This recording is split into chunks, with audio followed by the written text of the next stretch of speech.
It feels so much better when you're not sitting on your wallet. I don't have as much money as you. Nah, I seen your wallet. Your wallet thicker than mine.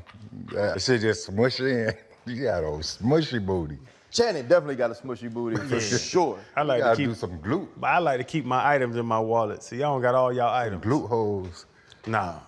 I don't. I like to just pile into it. Bro, like I on use flights, body- man, I I'll use take body my weight. wallet and throw it in my backpack so quick, I will not sit on my wallet. Exactly. Long humans coming in here. What up, G? How you doing? Yes, sir, man. Appreciate you. What's up? What's up? Rich back. Hey, talking about big man? Yeah, big man was uncomfortable dapping. That's how you know Draymond start trouble. He got security. Cause you wear 6 rings. Man, the 6 rings be sweet. You ever wore 6 rings? Thank you. Yeah. The shoes. 6 The rings? Jordans. 6 rings, the Jordan 6. You be wearing 6 rings? Man, I got about 12 pairs. Out of here. Them shit's fire. Hey, That's like wearing Jordan Fusions. You remember them Jordan Fusions? With the Air Force One bottom? Yeah. I got about 10 pairs of them. Oh, you country. Where you from? You from the country? The Transformers. Was it, George? Draymond Green, man, welcome to the pivot. I appreciate y'all. Congratulations with this 9-time All-NBA defensive team, 4-time All-Star, but more importantly, 4-time NBA champion, future Hall of Famer. It's Channing Crowder, it's Fred T. I'm Ryan Clark. Pivot fam, thank you for pivoting with us. I went down a Draymond Green dark hole on the interweb. I found some urban legends of a young Draymond Green. I just want to know if this is true. Your mother and your aunt tell a story about you on a bicycle going to a grocery store, taking chips, putting them on the counter with no money and telling the people, I'm Draymond Green. You went deep. It's crazy. Neighborhood I grew up in, I'm from a small city. Everybody know everybody. So a neighborhood I grew up in, at 3 years old, that's when I took that bike and went to the store. I told them, you know who I am, I'm Draymond Green. And then they was hot about it, so I went and told my granddad. And he always had my back. My granddad was like, he was a man of few words. Like, you don't say much, but when he say something, you know, like. And so I went and told my granddad, but I walked out of there with what I was trying to get. My granddad went back and paid for me. But yeah, man, I don't know why I did that. But when I go back to these stories with my mom, different things as a kid, I kind of always had that confidence, but my mom pushed that. We were not really allowed to be fans in a sense. You could like who you like, but she always pushed, like, you gotta be so confident in yourself. And the way she go about it is, you don't bow down to man. Like, you just don't do it. And so, that's kind of the foundation of who I am. Yeah. You know, I came into the league, that's essentially what made me, is you don't bow down to anybody. So when I came in, it was like, I don't respect none of y'all. Because what you've done, you ain't do it to me. You did that to somebody else. And that's because of the foundation. That kid, that 3-year-old kid, That's awesome. going to the store saying, you know who I am. Okay. I'm gonna take this. Great story. You just throw the bag of chips pretty much is what you did. Hey, like, the same way he tried to act like Freddie T made it clean. You made that shit sound real good. You just throw the bag of chips because your granddaddy had bread. That's a fact. But to that point, now as a 4-time champion, all defensive everything, all-star and all, Draymond Green and that personality means something now.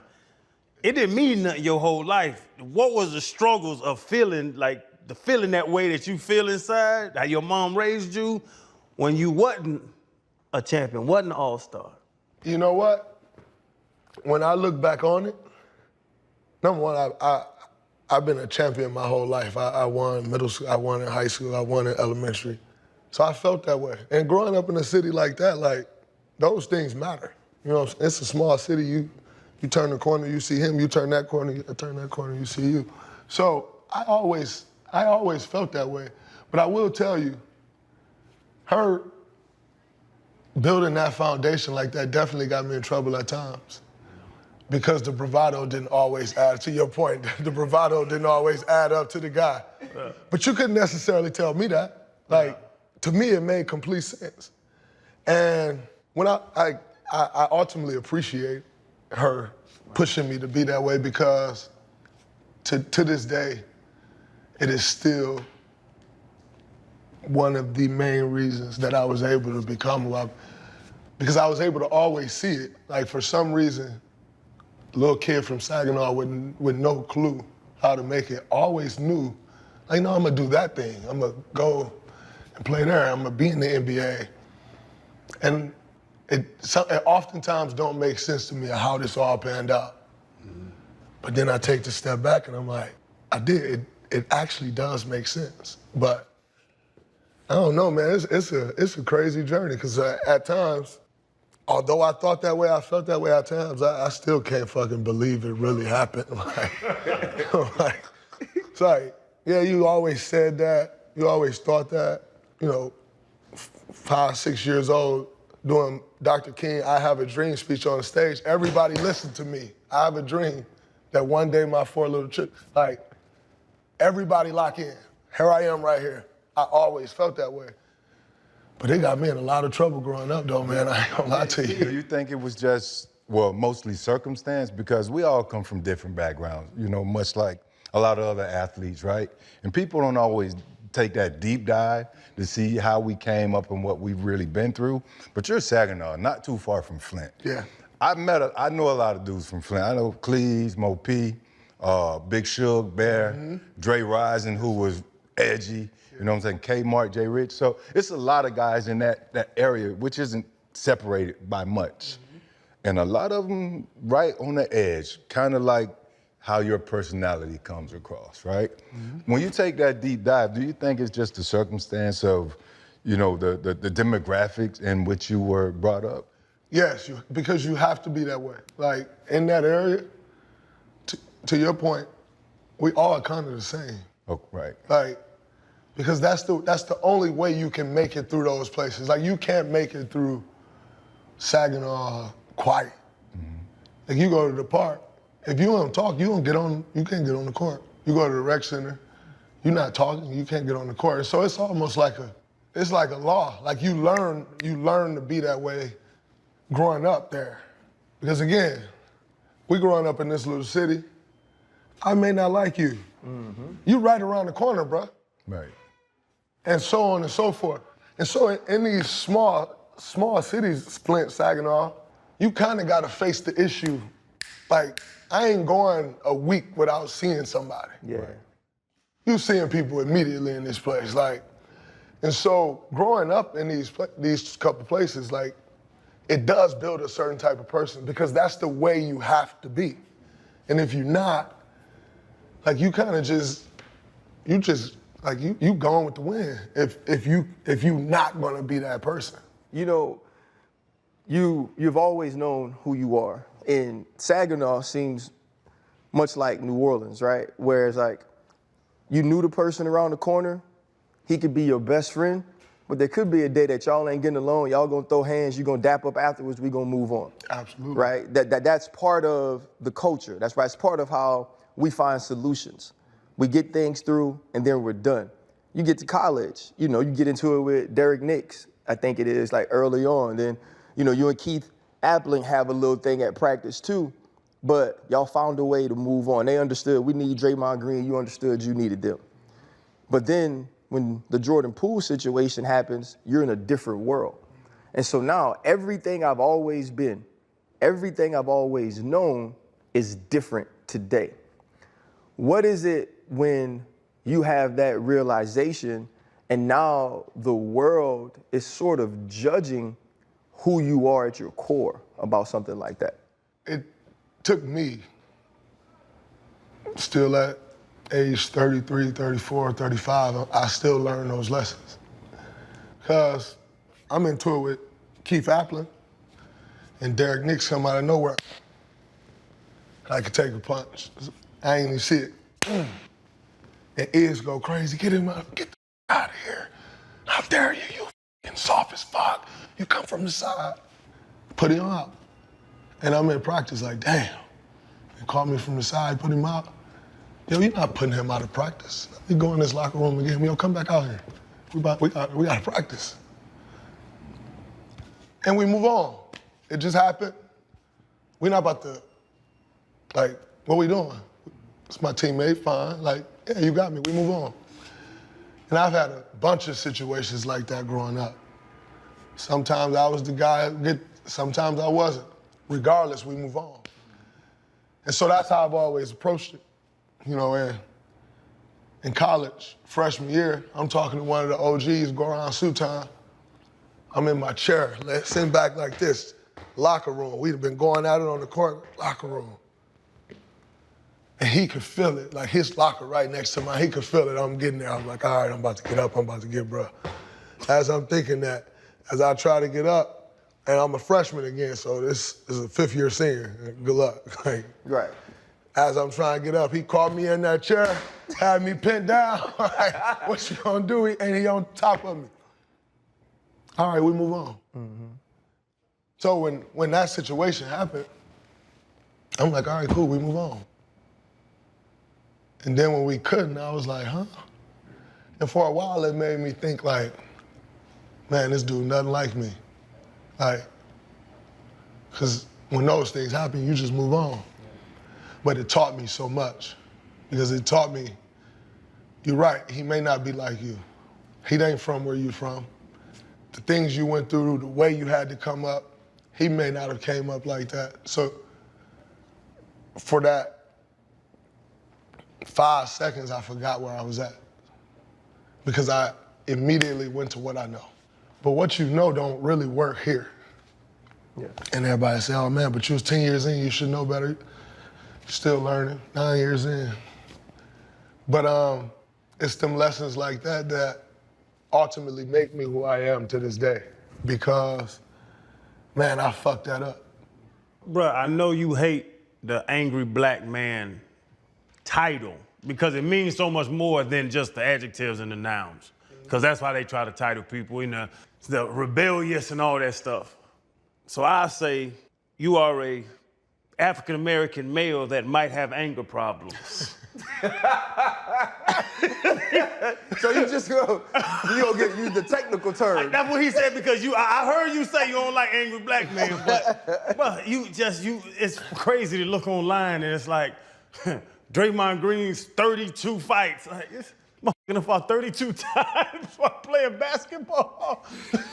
So, like, to this conversation where it's like, and I'm like that too. Man, we could lock up, go have a beer afterwards. I told stories about the NFL. We'll wrestle in the locker room, get my lip buzzed. Mm-hmm. Oh, we'll slide to the strip club in a little bit and have a good time.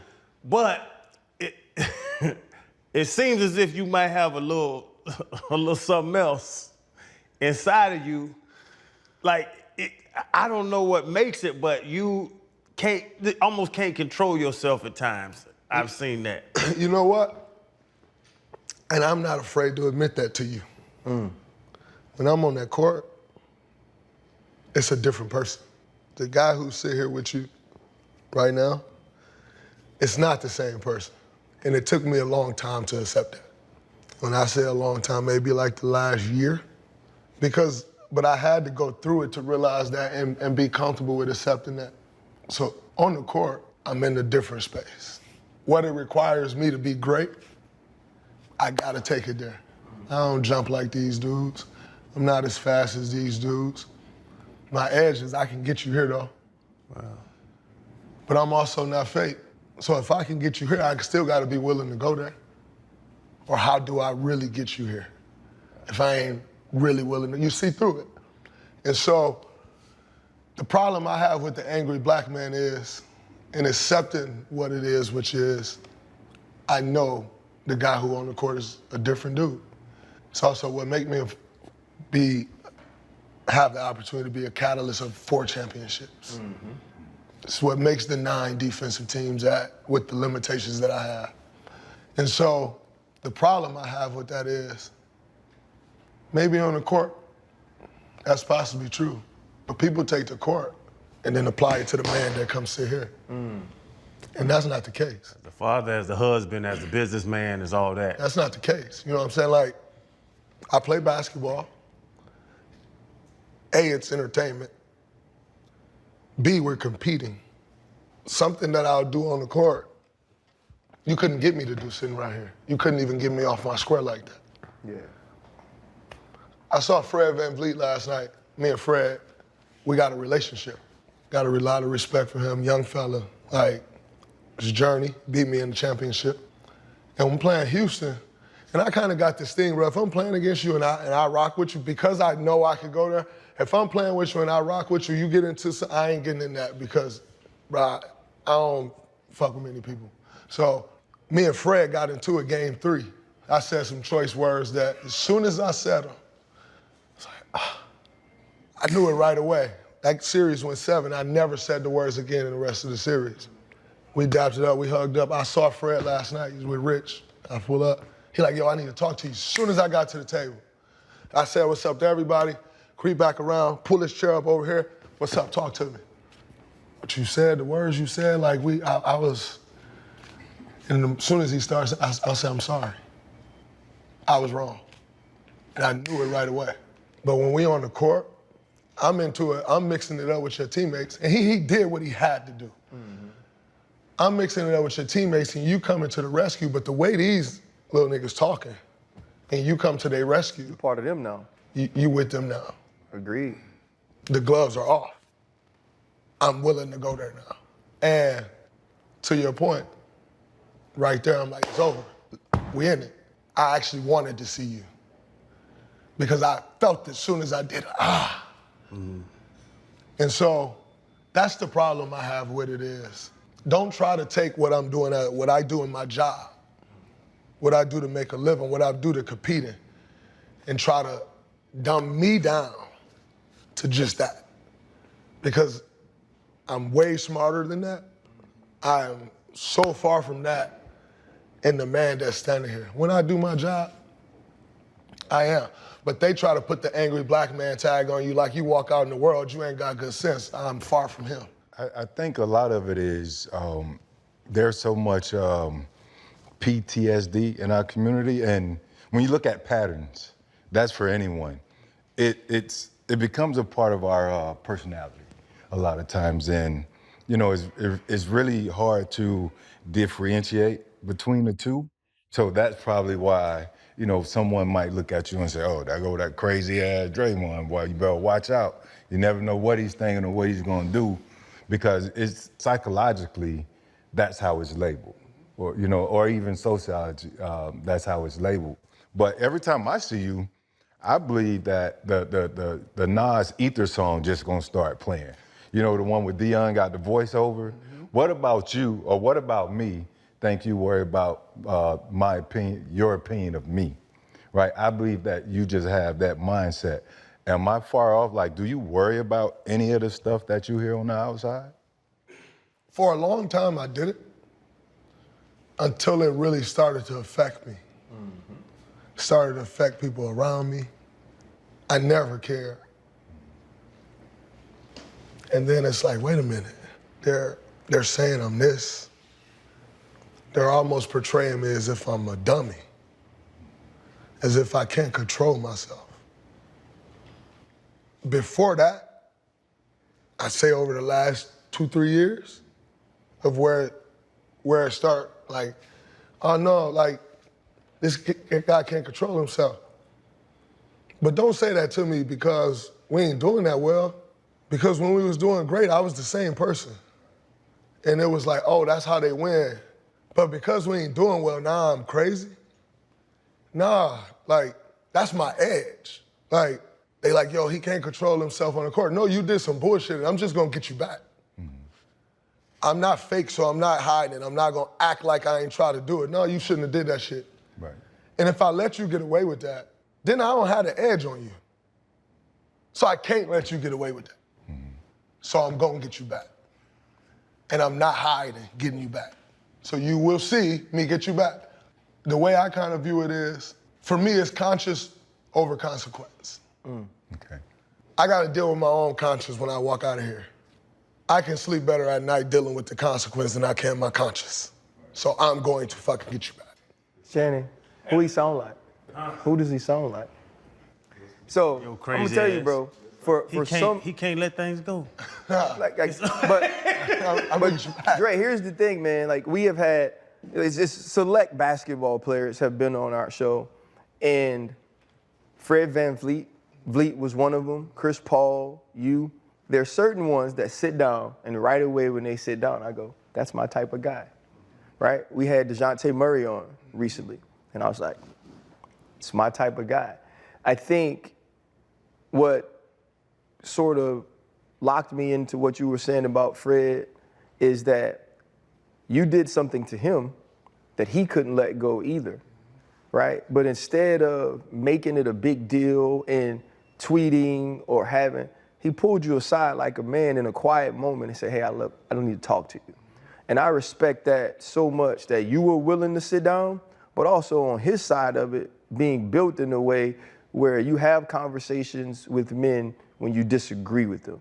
And so I just wanted to say, man, like I just really respect the fact that he could pull you aside and you could say, nah, man, in that case, I was wrong. I knew it right away. I was looking for you too. I respect that, man. No doubt. And those guys you just named, CP, I hate it, man. And I got the opportunity to play with one of my favorite teammates of all time.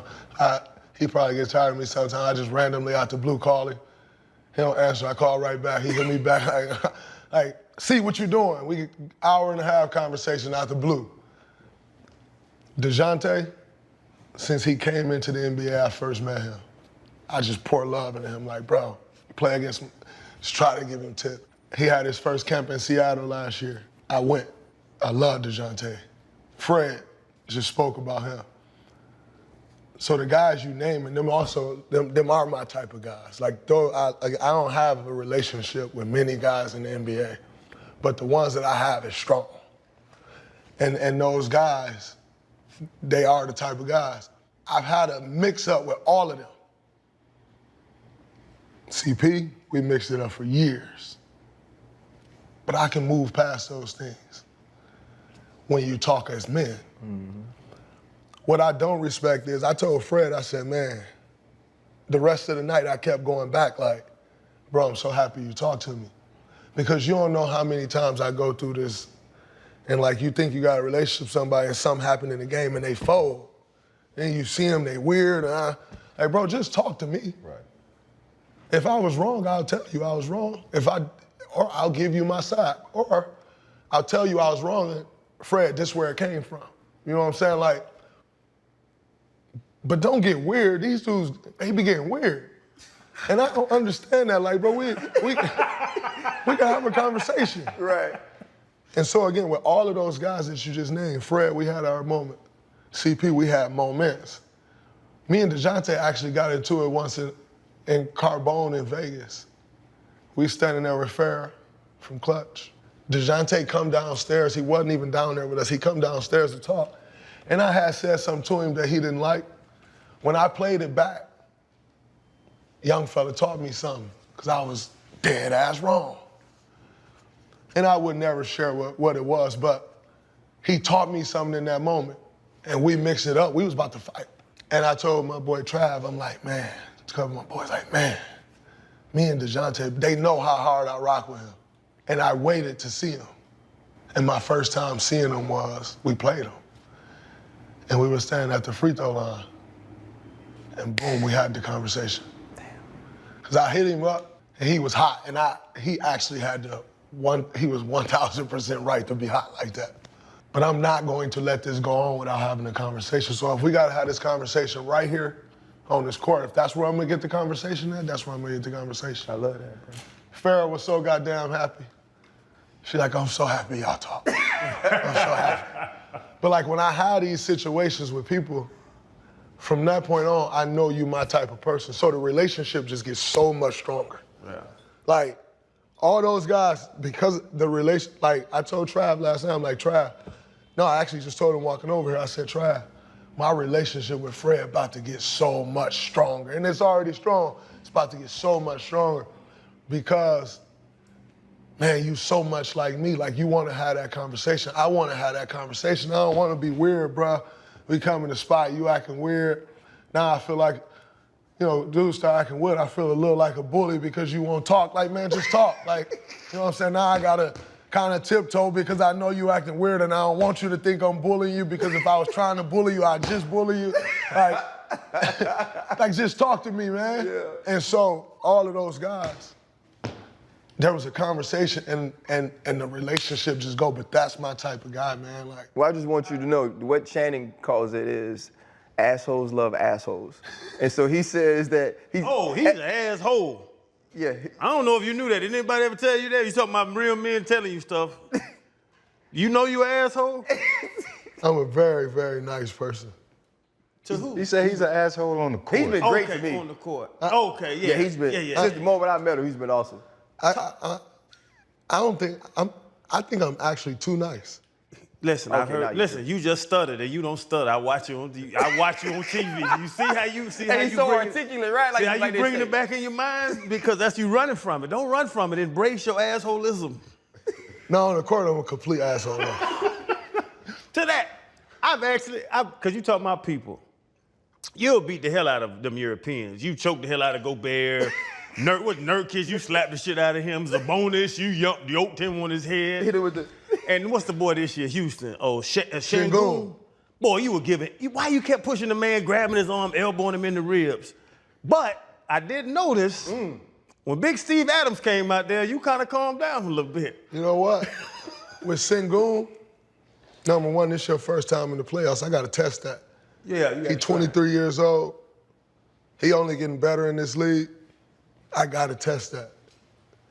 I need to try to have something mentally on you as I age into this career and you getting better in yours. Yeah. I got to test that. I gained so much respect for that young fella in that series because I told Fred this last night.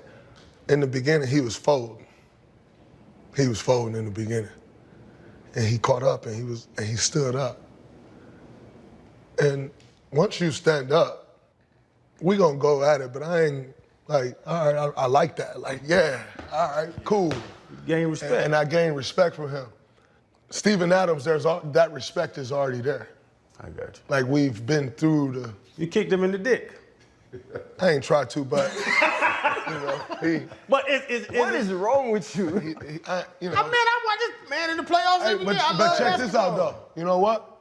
Right after that game and after the series, I waited for him in the hallway.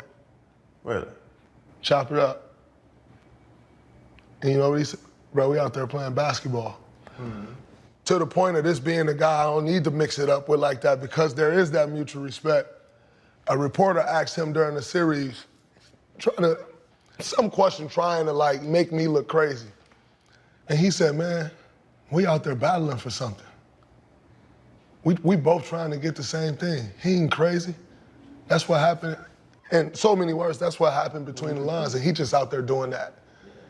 In the middle of the series, he says this to a reporter.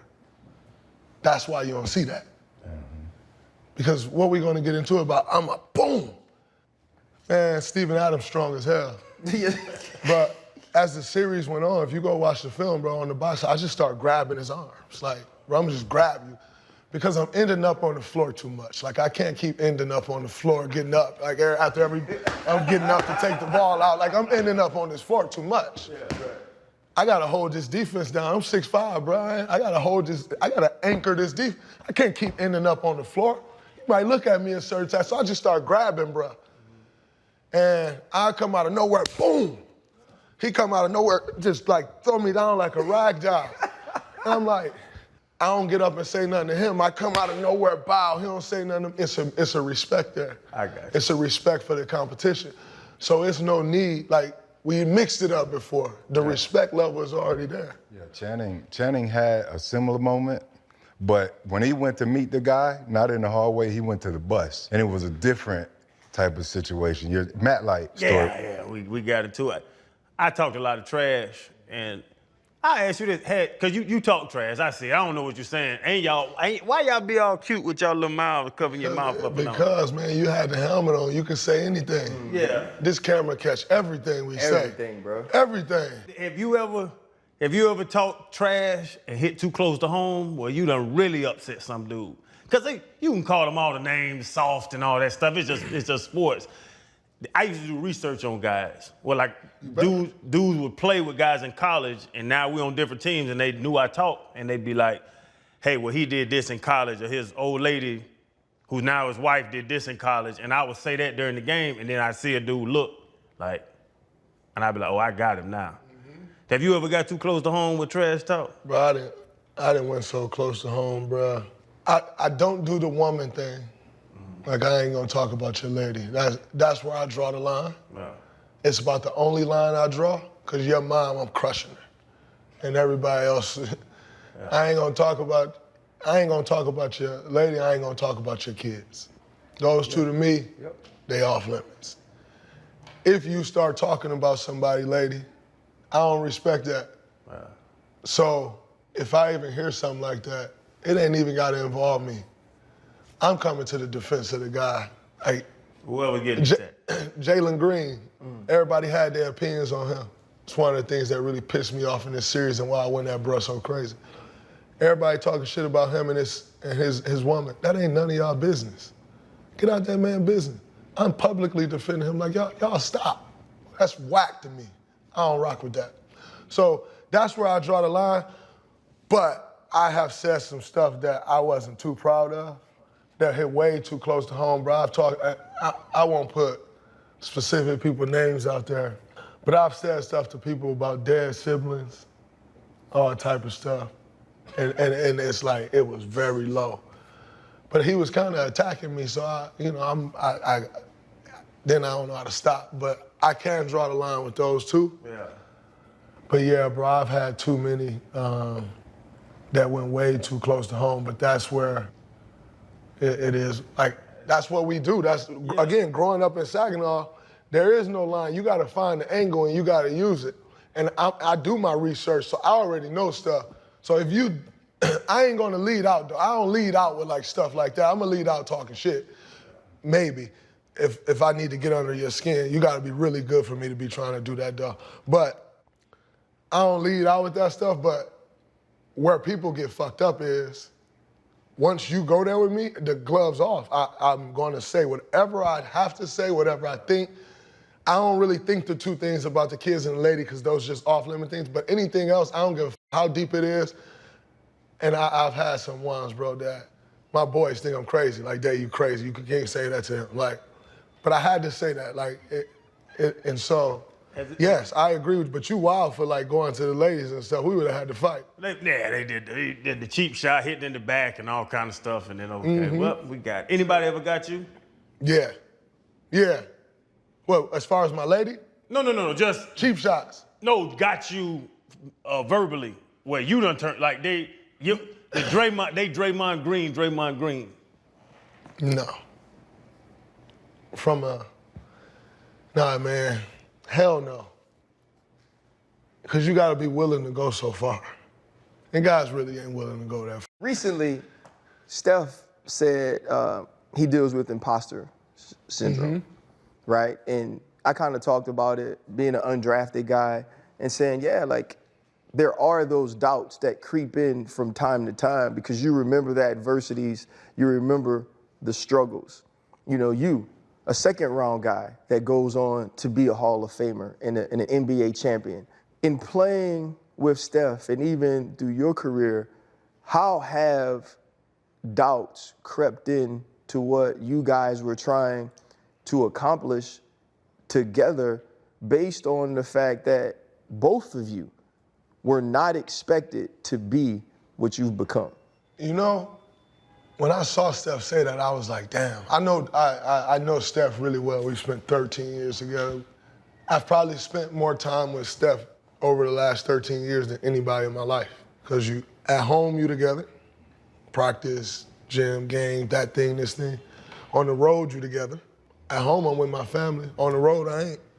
I'm always with for the last 13 years. So I know him really well. I didn't really know that. But when he said it, I was like, makes sense. Because I too feel like that times. But I'm also not Steph Curry, so I'm like, oh, dang, him too? The doubt for both of us, it's what our journey is built on. Clay too. Like, wasn't highly ranked coming out of high school, you know, he went to Washington State. Clay, he loved Washington State, but come on, bro, you went to Washington State for basketball. What are you talking about? Like, we all were, in a sense, overlooked. And so the doubt is actually what did this for us. You didn't see it coming. You doubted all of us. He too small, not strong enough. He can't dribble well enough, blah, blah, blah. He can't play. He don't shoot it. About all of us. And our foundation is actually built on, I'm covering his weakness here, he covering my weakness there, he gonna cover his weakness there. It's all because of the doubt. We bonded around that and used everything we had together to lift this thing up. And so the doubt, when I go back and I look back on the journey, it all started at the same place for all of us, although different, very different, right? Like they sons of NBA players, I'm in Saginaw with shit. Like, but yet all doubted. And that's what brought us together and lifted us up and created this thing that I still can't believe. Like, damn, we won 4 championships. Yeah. Like but it is built on the doubt. It's like we banded around each other on the doubt. And I think that's one of the most beautiful parts about our journey. But yet it's also what makes it what it is, because it's the reason we have such a fondness of each other. It's a reason that we'll go to hell and back. People be like, yo, I don't know how Steph deal with him. I don't know why Steph still want him on this team. You'll never understand why. You'll never know everything we went through, the conversations we have, the things we go through. You'll never know. But again, we're bonded by the doubt. That's what ultimately brought us together. So it's probably the key ingredient to everything you've seen us do. It's the doubt. And so we put those things together. We relied on each other. There is no one of us without the other one. You can say, oh man, there's no Draymond without Steph. There's no Steph without Draymond. There's no Clay without Steph. There is not one of us without each other. Could we all have reached our own individual greatness somewhere else? When you got it. It come out somehow. Yeah. But through the doubt, standing on top of the doubt, nah, we built this thing that you can never speak about me without them two, and vice versa.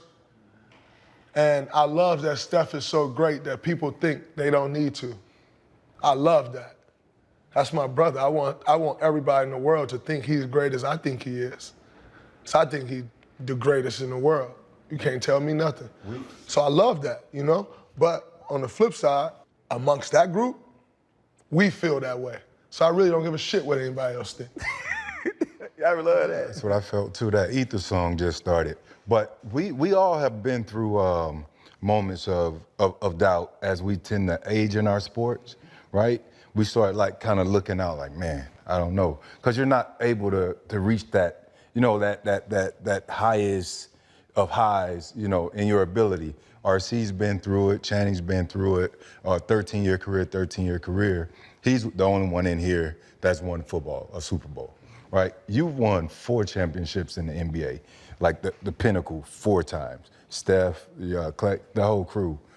Do you think that doubt creeps in more as you guys start to, you know, get older and your abilities start to come down a little bit, and you can kind of see on the horizon? You've even mentioned about retirement, right? You're an active player doing inside the NBA. So it's not too far. You're getting ready for your post-career. Like, do you think any of that has anything to do with you guys being able to recognize that imposter syndrome? 1000%. I think, but it's also our respect for the craft. You know, it's the respect for the greatness. So sometimes, like some of these things that's happened to me, I love Steve Kerr, man. We've had our battles, man. But he know me like a book now, and I know him like a book. And some of the things that's happened with me over the last couple years is due to the doubt, Right. Self-doubt.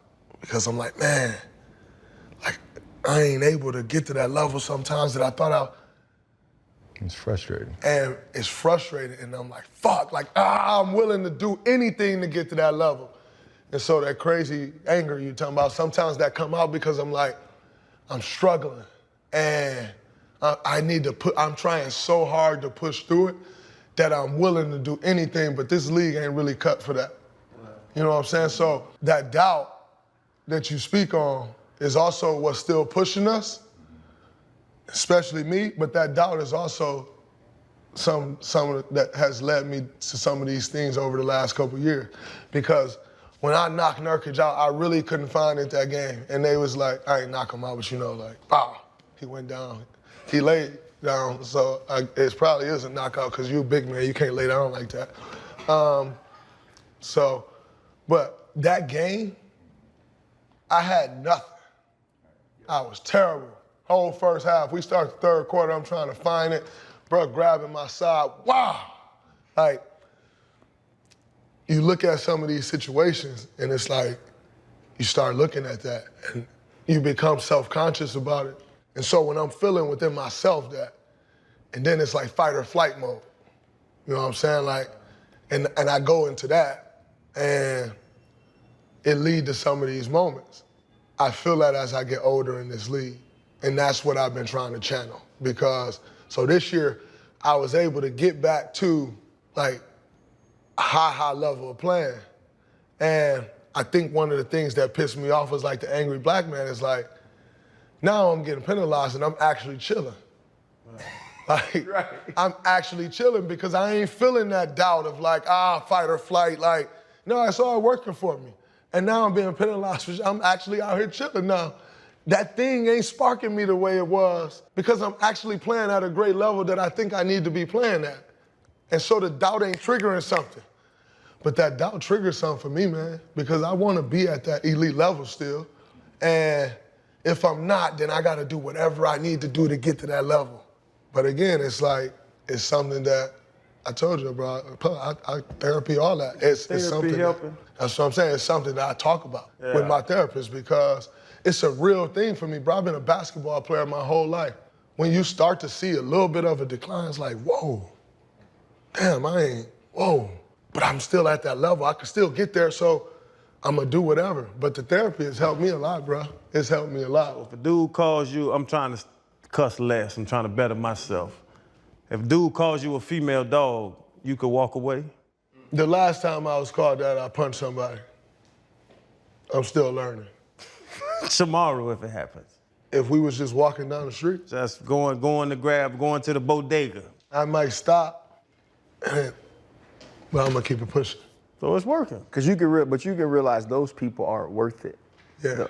That's the conversation you always have. Like, why am I gonna lose, or why would Draymond Green from Saginaw, Michigan, who had nothing, lose that over this person? Mm-hmm. And I think, like, that is part of the growth. Can I say something one second before you go? But that's not my struggle.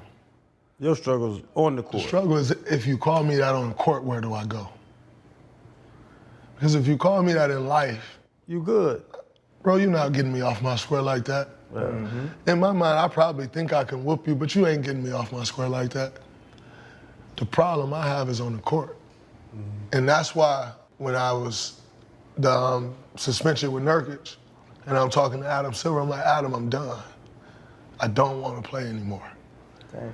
Because the problem for me is on the court, and I felt like, damn, I got a bright future after this. And this court is about to cost me that. And so if I'm walking to the bodega, no problem. But that ain't my issue. My issue is on the court. You called me that, and I'm in a different headspace. How do I handle that? And that's also, like, that's where the therapy is like, because that's the guy that really needed the help. And so, if it was happening on the court today, I still can't 100% say to you that I won't do anything. You're two different people, is what you're saying. For sure. Like the Hulk. Banner's a scientist, smart as hell, sensible, but then he gets mad and becomes this irrational monster. Absolutely. It took me a while to accept that. But that's just on the basketball court.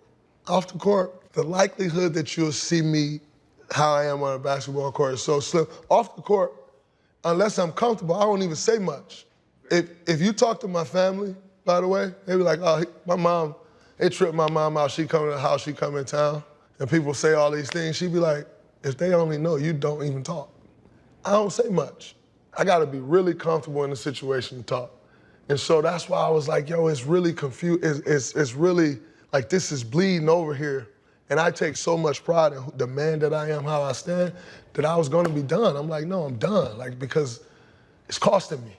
So that, I mean, I am. But it took me a lot of inner work. And I'm also, I don't even know if I'm supposed to say this, but I'm writing a book. And that process was so therapeutic for me because it's actually where I worked my way through. I was writing, it's actually where I worked my way through, like, oh shit, it is two different people. I'm like, they probably think I'm crazy as hell. But it is two different people. On the court, like, I am a menace. You think? But off the court, I think I'm arguably one of the nicest people you'll meet. But on the court, I am a menace. I will say two this, complete different people. I have told people about meeting you. And, you know, I am one of those people that, like, once I know you, you don't get to say bad things about people I like, right? And I also feel responsible to go, okay, I know him. If they say your name, hey, I met him. Now you can say whatever you want, but I need you to know that this is a person I know personally. So you got to be very careful about what you say because I feel like I can say whatever to you in their defense. Another thing that you remind me of, if I was having this conversation last night about being able to process my feelings, I don't feel that people get to affect me and live their lives like they haven't. Right? You don't get to have, or I don't have to process something without you having to process that I've been impacted. Mm-hmm. And so a lot of times you talked about like your conscience and Conscience over my conscience. over consequence. Over consequence. Right. My thing is always, if I get it out, no matter what happens afterwards, I'm comfortable with that because now I don't have to, I can look myself in the eye and say, okay, I respect the way I handled this situation. And I think that's a process to learn how to deal with those things. I'm about to do something that I do very often on this show, Draymond, and I haven't done it in a while. I'm gonna cut the room, right? And so when I cut the room, this is when only conversations people with championships can have, professional championships. So right now it's just, you know, us talking because these two has never been to one. 8th grade, South Georgia, Gatorade champion. But I say that though, man. Once you win a ring and a championship, everything else feels like a failure. Playing Toronto and getting there and not winning it, that's a failure. Playing the Cleveland Cavaliers and being up 3-1 and losing, that's a failure. To many other people, that's a great success, but when you feel what it feels like to have the trophy, everything else is just a part of the journey on the way to a destination that's ultimately important. Recently, LeBron James spoke about ring culture and how, in summarizing, like, it doesn't define like the individual's greatness. I disagree with that. I think part of being great is being great in the most important moments that allow your individual talents to elevate a team. How do you see LeBron's comments, but also how do you feel about ring culture and the value that we put on that as it pertains to individual teams and players? So I understood what Brown was trying to say. I do think, and I get the point. I don't think he did a good job of explaining it. And so when you are a champion, easy for you to say, yo, it don't matter because I'm a champion. Like, but what Brown was trying to say, at least what I think he was trying to say, you got people that haven't done this and they use that to dumb down the greatness of other guys that haven't necessarily done it. Chris Paul is a winner. I tell people all the time, Chris Paul ain't never won a championship. Chris Paul is a winner. Never fortunate enough to get quite get over the hump for whatever reason, whether that was his individual ability, but that don't mean he ain't great. And so I understand what Brian was saying, because it's like, well, if you didn't, in this media culture that we live in today, it's like, well, he ain't got a ring, so I could just blah, blah, blah. I could just crush this guy. And that's what Brian was getting at. It's like, don't take away these guys' greatness because they didn't get a ring, and then you just start speaking on the ring. But you've never, like, for a lot of people, they've never even played at this level. And so, and they use that to tag these guys. But you don't know how hard it is to win a championship. And so you start talking about these guys that didn't win, but you don't know how hard it is to win a championship. So when they say ring culture and kind of use it as this, from its negative connotation, what Brian is saying, I'm watching these people say, this guy ain't great, that guy ain't great, this guy ain't great, because they didn't win a ring. They still great. And so what it boils down to for me is, I get what he was saying, because those guys he named a few names. To me, they are still great. Yes, they didn't win a ring, but I know it's so much more that has to go right to win that ring. And you don't have a clue. And you're gonna crush this guy, and you don't know what it takes. You don't know all the things that need to go right. To win a ring, that shit is hard. It's very, very, very hard. You speak on ring culture. It's worked against Kevin Durant in the opposite way. It's so hard to win a ring. Our teams made it look so easy that people say, Kevin Durant just went over there and walked to a ring. Man, without Kevin Durant, I don't know if we was going to win another championship. He didn't come and walk to a ring. We just got that good and made it look that easy. And so then this dude got the 2 rings and they still use it against him. That's the problem with ring culture. That's what LeBron was getting at. But what happens when you have somebody who was as great as Chuck that has bought into, right, I have no rings, I'm a Hall of Famer, but I can only sit at this table and not over there with the likes of the Birds, the Magics, the Jordans. Like when those comments come out where he totally disagrees with LeBron's sentiment, and this is what he's bought into after all these years. Even Shaq teases him all the time, man, you ain't got no ring, Chuck. You shouldn't even be in this conversation. Kind of like cutting off the room. When we all have gone through the gauntlet to try and get there. And as great as I was in Jacksonville, and I'm just throwing it. Hell yeah.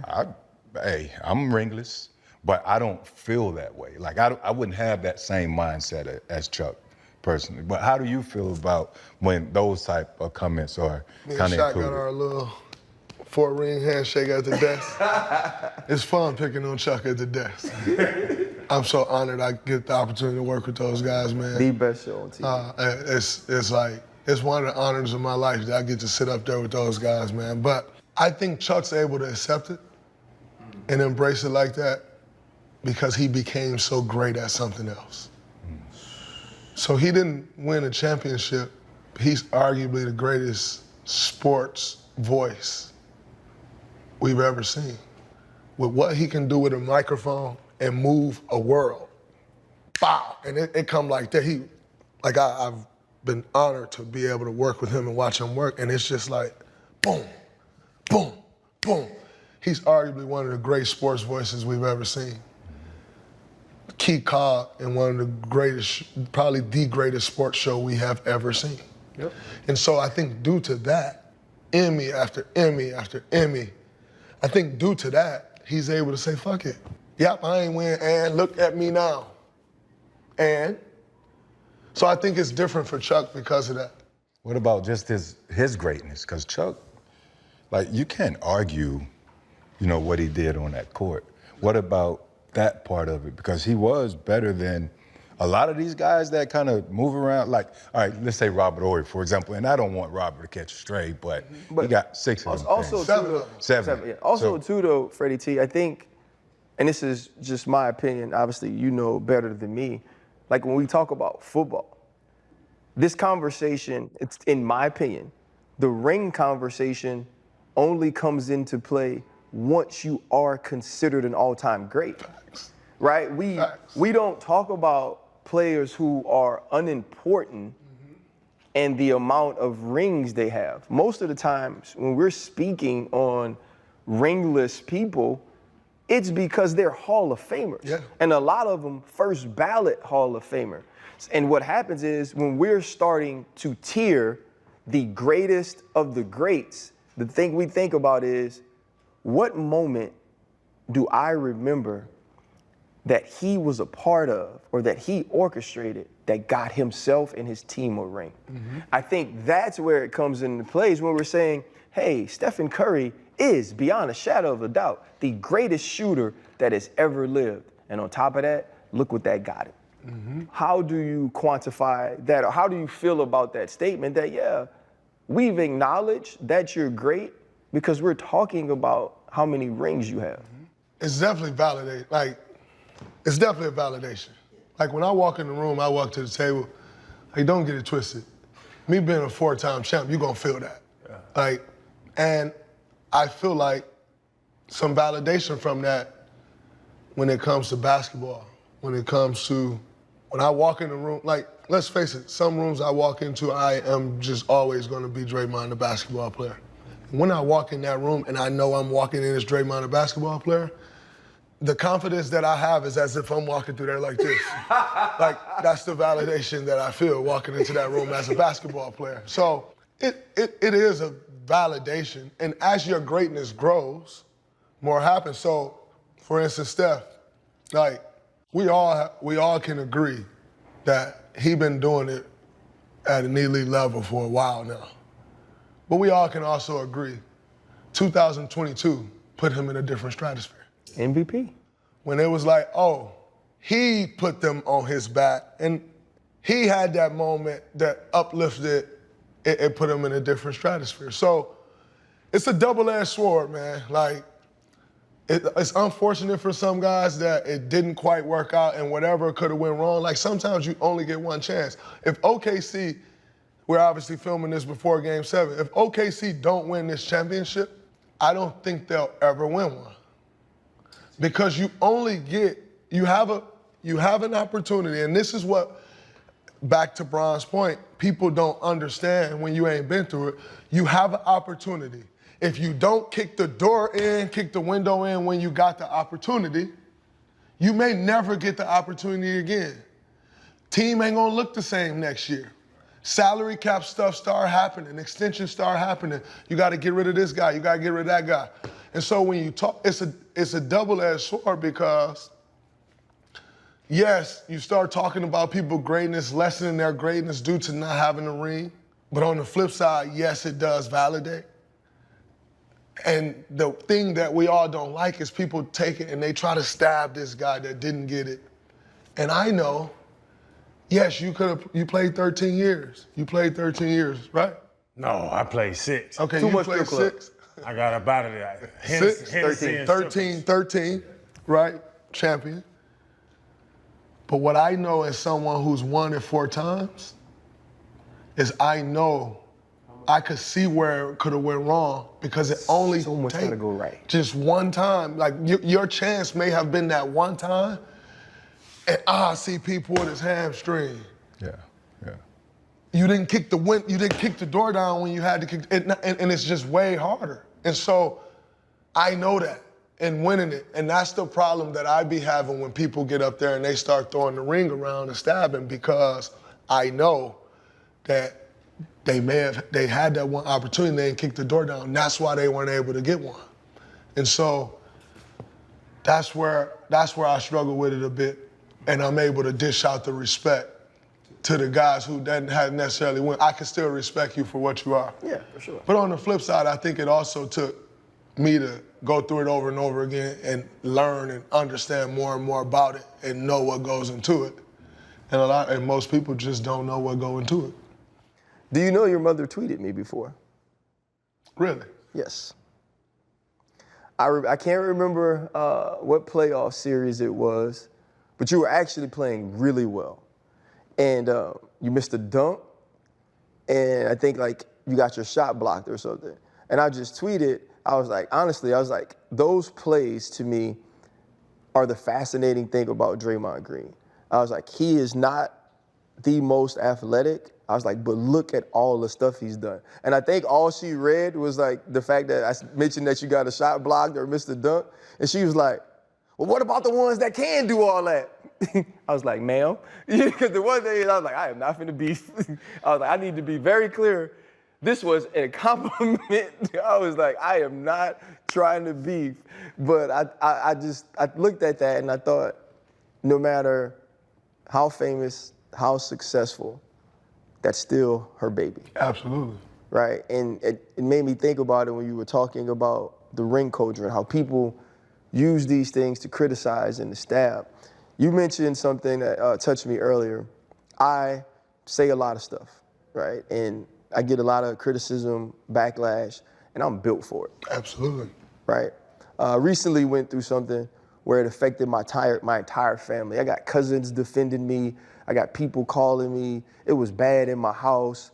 And it was the first time I looked at myself and I said, wait, when I speak or when I have my actions affect everyone else. You said it started to affect your home and the people around you. As somebody who's always been comfortable in being Draymond Green, how difficult was it to handle your actions affecting all of the people you love? Man, yeah, my mom, I had to help her out with Twitter. She go crazy. And by the way, I am actually her baby. Like, I'm the youngest. So it's a different thing there. And my mama ride to Land's End for me, you know, and I love her and I appreciate her. It started affecting, my mom don't watch games anymore. She checked the box score. It brings her anxiety at this point in my career because she like, yo, just be done. Like, it's cool, you did it. It's you passed it, like, just be done, move on. And I'm like, no, man, I got more to give. So she can't watch no more. People attacking my wife because I got into it with somebody on the court. She got to cut her comments off. People telling her, I know you getting beat at home, all this stuff. And it's just like, and I saw the weight that it was putting on her. Like, I could see it, her carrying it. And she gonna ride, so she riding, but I am someone who in my life, like if I'm in your life, I take on your shit. I'm gonna be right there, I'm gonna help you through the shit. I take on a bunch of shit for a lot of people. My shoulder's big enough for that, I'm cut for that, that's who I am. Very rarely am I gonna let you take on my shit. I am the guy who take on the shit. I take on the shit for people. People around me, people close to me, I take on the shit. When I realized that, damn, I'm causing them shit and I ain't able to take it on because I caused it, it was crushing me. Because I don't put my shit on nobody. I take my shit on the chin. And I take your shit, and your shit on too. I'ma be there for you like that. So that was another reason I wanted to be done. Because now, you know, my kids going to school, my kids coming home like, Daddy, they said you did this, and I'm like, damn. And I worked my whole life so that these kids can have the best, so that they don't have to experience what I experienced. Like I go to work, I work my ass off so that I can provide something for them that was never provided for me. And I'm affecting them negatively. It's killing me because I'm that guy, like, I'm the guy to make it better for you. I'm the guy to take on the shit like, man, you move over, I got the shit. Move out the way. All right, now it's done, go ahead. Like, I took on that shit for you. And so, going through that with them and knowing my actions caused it, it was crushing me. Because I can't, I almost need to save them from me now. And that's a totally different space than I've ever been in. I'll come save you from anybody. How can I save you from myself? Now I gotta save you from me. And I tried to run like I'm done with it. Because that's the only thing I can think of how I can save it. How I can save them from me. So I'm like, oh, I need to be done or retired. Because I gotta be there to like get you through the shit. And if I'm causing the shit, how do I get you through it? Now, that was my wife was attacked because of me and the way it affected my kids, the way it affected her. And honestly, the pressure it puts on you to fix it when you are the problem and when it's you. And, you know, we always say, I'll do anything for family. I'll die for my family. I'll kill for my family. What happens when you're the op? You know, and dealing with that, man. It's a tough space to go through, man. Bro, you could retire. Like you just said it. Your mama asked, I'm sure your wife asked, why don't retire? You've done everything. Why not retire? Bro, you got more to give. That ain't no real answer. That's a bullshit answer. Why not retire? Because I still love to compete, and where else can I find that level of competition? Go fishing. But I can't. Play golf. I suck at that, so I don't do it because I can't compete at the level I want to compete at golf. Right? And in basketball, I can compete at the highest level, and that's what drives me. It's like I still love to compete. I love walking in that arena, shutting you up, saying everything I gotta say to y'all crowd, and walking out in Houston like, ha, told y'all we was gonna beat y'all again. Y'all are that team, right? Like, I still get such a drive, like such a rush out of that. Like, I absolutely love the competition, and it's the only reason why I still do it. And that's the only reason you need, and that's the first reason we did it in the first place. But from stealing a bag of chips at the age of 3, to lead, to leading Saginaw High to back-to-back state champs, 53-2, Big Ten Player of the Year, having your jersey retired by Michigan State, 4 championships later, 4-time NBA All-Star, Defensive Player of the Year, led the league in steals, to about to be a hell of a broadcaster at some point soon. Great husband, friend. In between all of that, what would you consider to be your biggest pivot in life? That's that one moment you can look back on and say, without this happening to me or for me, I wouldn't be who I am today. I think in life we're always reinventing ourselves. That's actually why I love y'all's show and the name, how y'all leaned into it. It's because I think in life you always reinvent yourself. And so there are multiple pivots. And I can point to several of them at different times in my life that if I didn't make that pivot, it could all ended there or blah, blah, blah. In high school, I got caught cheating on a test. I had an exam. I was a very good student. My mom ain't played no dumb. Like, you ain't gonna live in this house and be dumb. And I was just being lazy. Our teacher gave us this study guide, and the study guide had a lot of the same questions on the test. So I took the study guide into the exam, put it under my paper, and I just was fucking cheating. Like,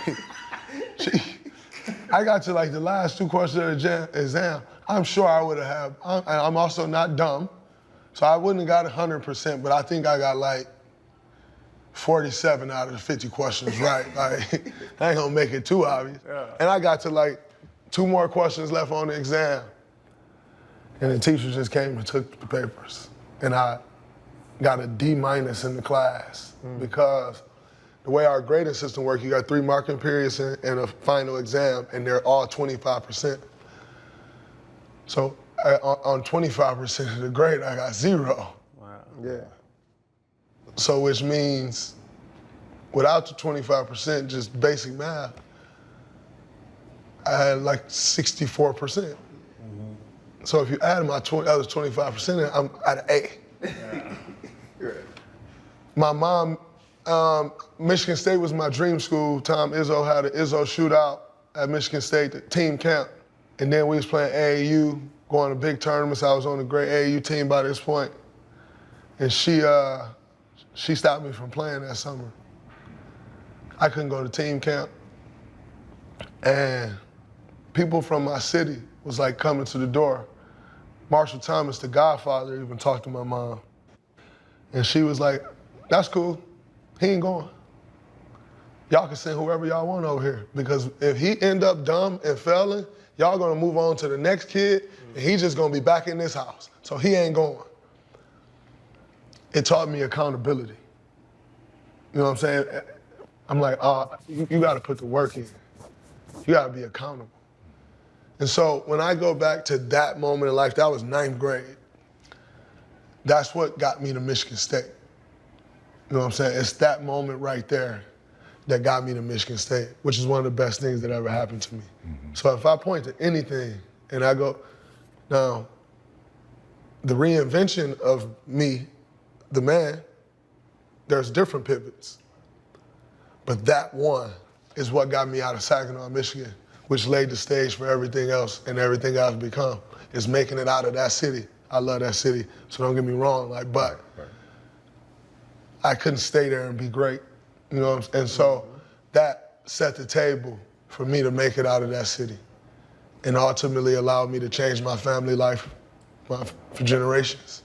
You know what I'm saying? Like, show us a life that we could have never imagined. It was that one moment that if I got to go to one, because that set the stage for everything else. Yeah. Well, I'm gonna say this, man. I've been trying to get this done forever. You know that.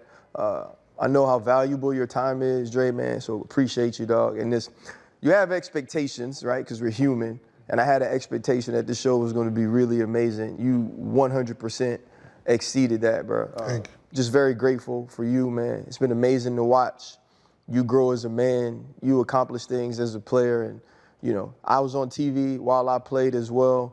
Man, you're better than that, bro. I can't wait to see what you do going forward, but unlike Channing, man, I believe you should keep playing for a little bit longer. Hang that shit up, man. Go enjoy your baby. I appreciate it, fellas. Appreciate it. Well, look, that boy walk smooth. All fast people Big, walk slow. too. Fast people walk slow. All fast people walk slow, dog. You realize how big he is? He taller though too than you think, though. Big. I didn't know that he joke taller was this than you big. think. How you think he got to it? That's crazy. Why you moving so slow? I done heard, man. Oh, BT, come on now. I done heard. Come on, now, man. Stop I it, do man. it if Stop I'm it, good home like team. you. Hey, B, what's up? What's up with you? Man, you from Good the to Joke see a you. long. Well, You gotta watch out for this one. You from Louisiana where we play outside Yeah. and it be hot as hell. You used to be hooping, playing football.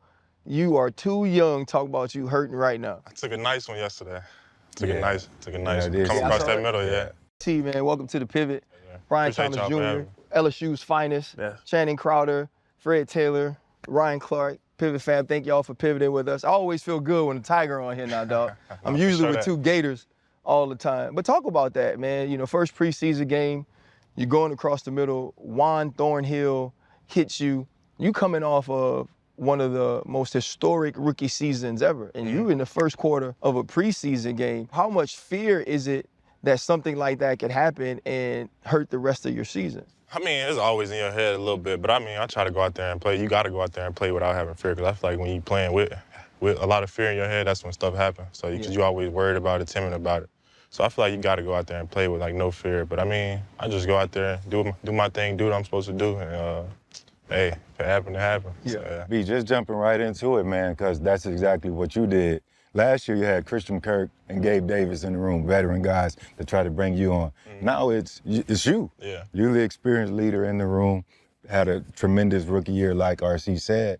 What's the mindset coming back this year and going into year two? Now you got to be able to be that same veteran to one Travis Hunter. I mean, I feel like it all went by so fast for me, and I feel like with them getting hurt, I wasn't able to have like a full season with like real true vets. But I mean, just learning like all the little things that they taught me, like the first couple weeks that we was together, I mean, it played a big role for me just going throughout the season. Just having Travis come in, I've been trying to like help him with like certain routes and stuff, just talking through schemes, why we doing certain things versus certain coverages, why we like those things. It's just like little things like that. But I mean, he been taking it all in. Just, I mean, he hasn't missed a beat. He's just been going out there each and every day, practicing hard. And came to the game, played 20 snaps on offense and defense. He's just been going out there killing it each and every day. Yeah, I mean, that was my biggest thing coming into year 2. Just want to take more of a leadership role. Right. 'Cause I mean, we don't have like no real like true vets besides the Yami in our room. So just coming in, I just wanted to be more of a leader, take up more of a leadership role and be more of a leader to our young guys. Well, you think you're getting the respect you deserve? we was looking at that damn Pepsi thing, whatever, and Neighbors and Jaden, who's your boys anyway. Yeah. But, you know, you kind of going under the radar for a quick 1,300. Yeah. Going under the radar. You think you getting the respect you deserve in this league? Me personally, nah, I don't think so. I definitely don't think so. Just like a lot of little things, like even with, I mean, I try not to pay attention to it, but you see it was always popping up on your phone. It's like the little things, like top 10 receivers and all that. I mean, I finished third in the league last year, and now, I don't really pay attention to stuff like that, but I try to use it as motivation when I do see it. To next year, I'm gonna make sure, I'm gonna leave my mark. I'm gonna make sure y'all know, like I'm here to stay for sure. You gotta dance more. You got the LSU cool, man. I told Freddie, that's why, you know, he got disrespected. Man, you gotta dance and do some wild stuff. Man, I let my play do the talking. I might got a couple dance moves though this year. Me and Travis got something. Yeah, no, it's similar situations. Channing just said it, man. You number 3 overall in the league last year in receiving, and you know you had to sit back and a few guys jump you in the initial Pro Bowl voting. Yeah. I experienced those same things because of the market size here. But again, you said you have to just keep your head down for sure. and keep grinding. But now you're pressing reset again. You had a coaching staff in year 1. You got a totally new coaching staff in year 2. Are you in charge of helping Coach Cohen with his Duval? Who's in charge? Who's in charge of that? I know you're in charge of a lot of stuff, leadership role, but who in charge of that? I don't know who was in charge of that. I don't know who was in charge of that one, but they definitely got it corrected though, for sure. Yeah, no, but seriously, just the reset, being in a different system. Are you comfortable yet? Is there more work to get done? Where are you at this point during camp? Right now, I feel like I'm comfortable with the offense, with the language and stuff. I feel like I'm pretty comfortable. I pick up on like little things. I pick up on like learning things pretty fast. So I feel like I'm very comfortable with just hearing the play and being able to go out there and execute my route and stuff like that. But I just want to get like more detailed into the offense, like learning like even like when me and Travis are talking, just like why we're doing it, like what's he seeing or makes us want to go to this play, and what's the best way that we can get open, like during this play when they're in this coverage, or if they switch and go to this coverage, like little things like that. Just trying to get like super detailed into the offense and just knowing why we're doing those things. I feel like that'll help us out a lot. Right. BT, man, you know, Channing mentioned the fact that, you know, Jaden and Malik had amazing years, the rookie of the weeks and rookie of the months. Obviously, Jaden's the offensive rookie of the year. But for all 3 of you to play so well, it was a sense of pride for me, you know, getting an opportunity to see where y'all came from as youngsters at LSU to all being drafted first round and showing out in your rookie season. How cool is it, though, that all of you guys are so close? You did so much for LSU offensively, and now both Jaden, Malik, and now add yourself to it, are all shining in their different places. I mean, it's crazy just knowing, like, we was all just in college back on the same team together, and now we all on our separate teams doing our own thing, and we were all able to go out there and have a great season, our rookie year. So, I mean, it's just crazy to be able to witness. But I knew, like, seeing like, how they work, seeing the stuff that they do, like, all the little things they do to be the best that they can be, I knew, like, I ain't expect nothing less from them but to go out there and have a great season. So, but I mean, it actually coming into play and us actually living out our dream is just crazy and a wild thing to be able to be a part of. Yeah, sure. You know, and then living that dream, obviously, our brother, your brother, Kyron, he would be having an opportunity to do that as well. How have you processed his loss as close as all of you guys were? That's been a tough one for me because I mean, like, I was with Kyron like 2 weeks before it happened. So we were on our way home. We was training together in Texas.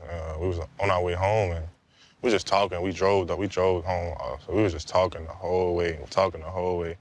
And as I remember, he kept asking me how I was mentally.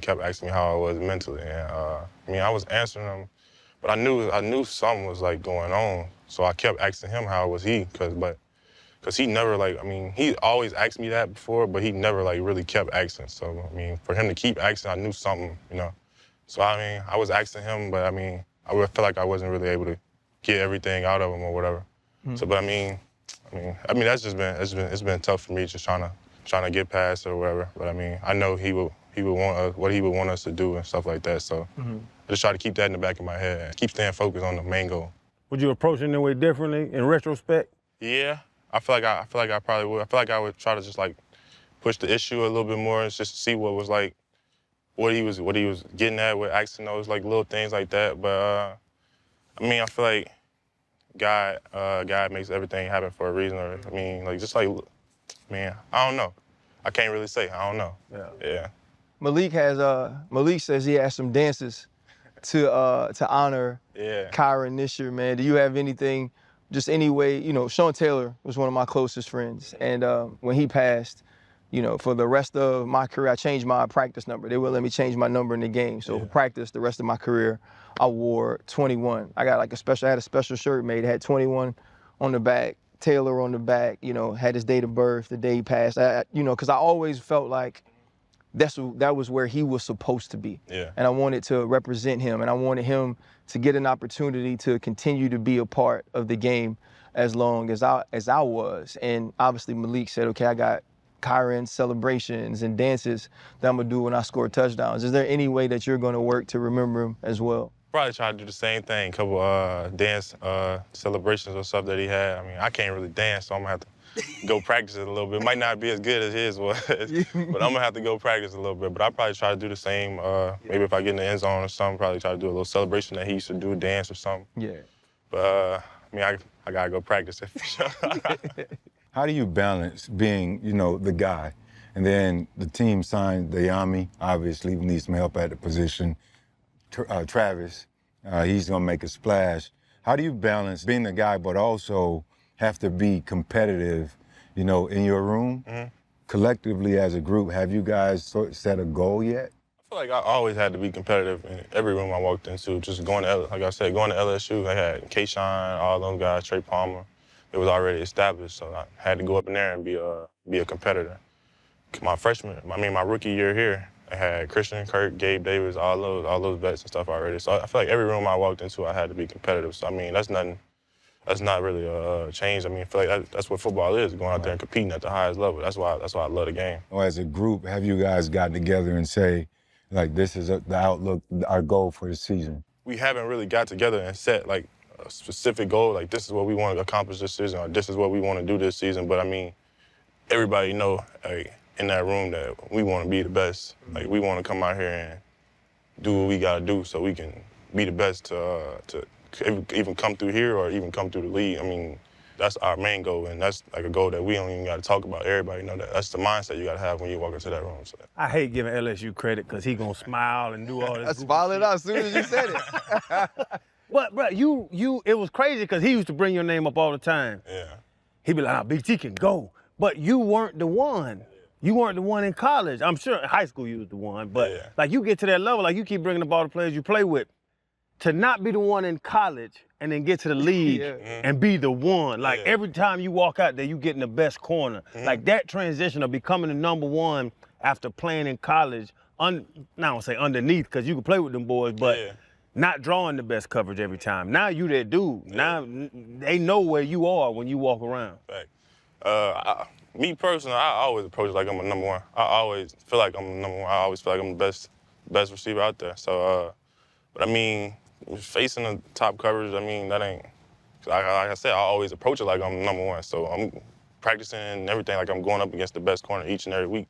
I mean, I feel like it ain't nothing to me. I feel like it's just what I do. It's just another person in the way of trying to stop me from what I want to do. So I got to go out there and dominate him. So yeah. Yeah, you got to see one of the best corners twice a year in former LSU Stingley. Mm-hmm. How was that matchup last year when you had an opportunity to play each other?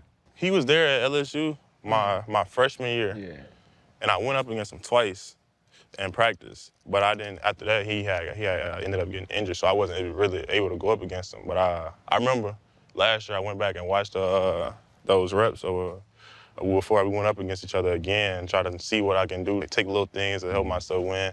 I mean, it was cool just to be able to, I mean, we was in college together, and now he's on a different team, and we going up against each other. So, I mean, that was super cool just to be able to go up against Sting, and I know Sting personally, so, yeah.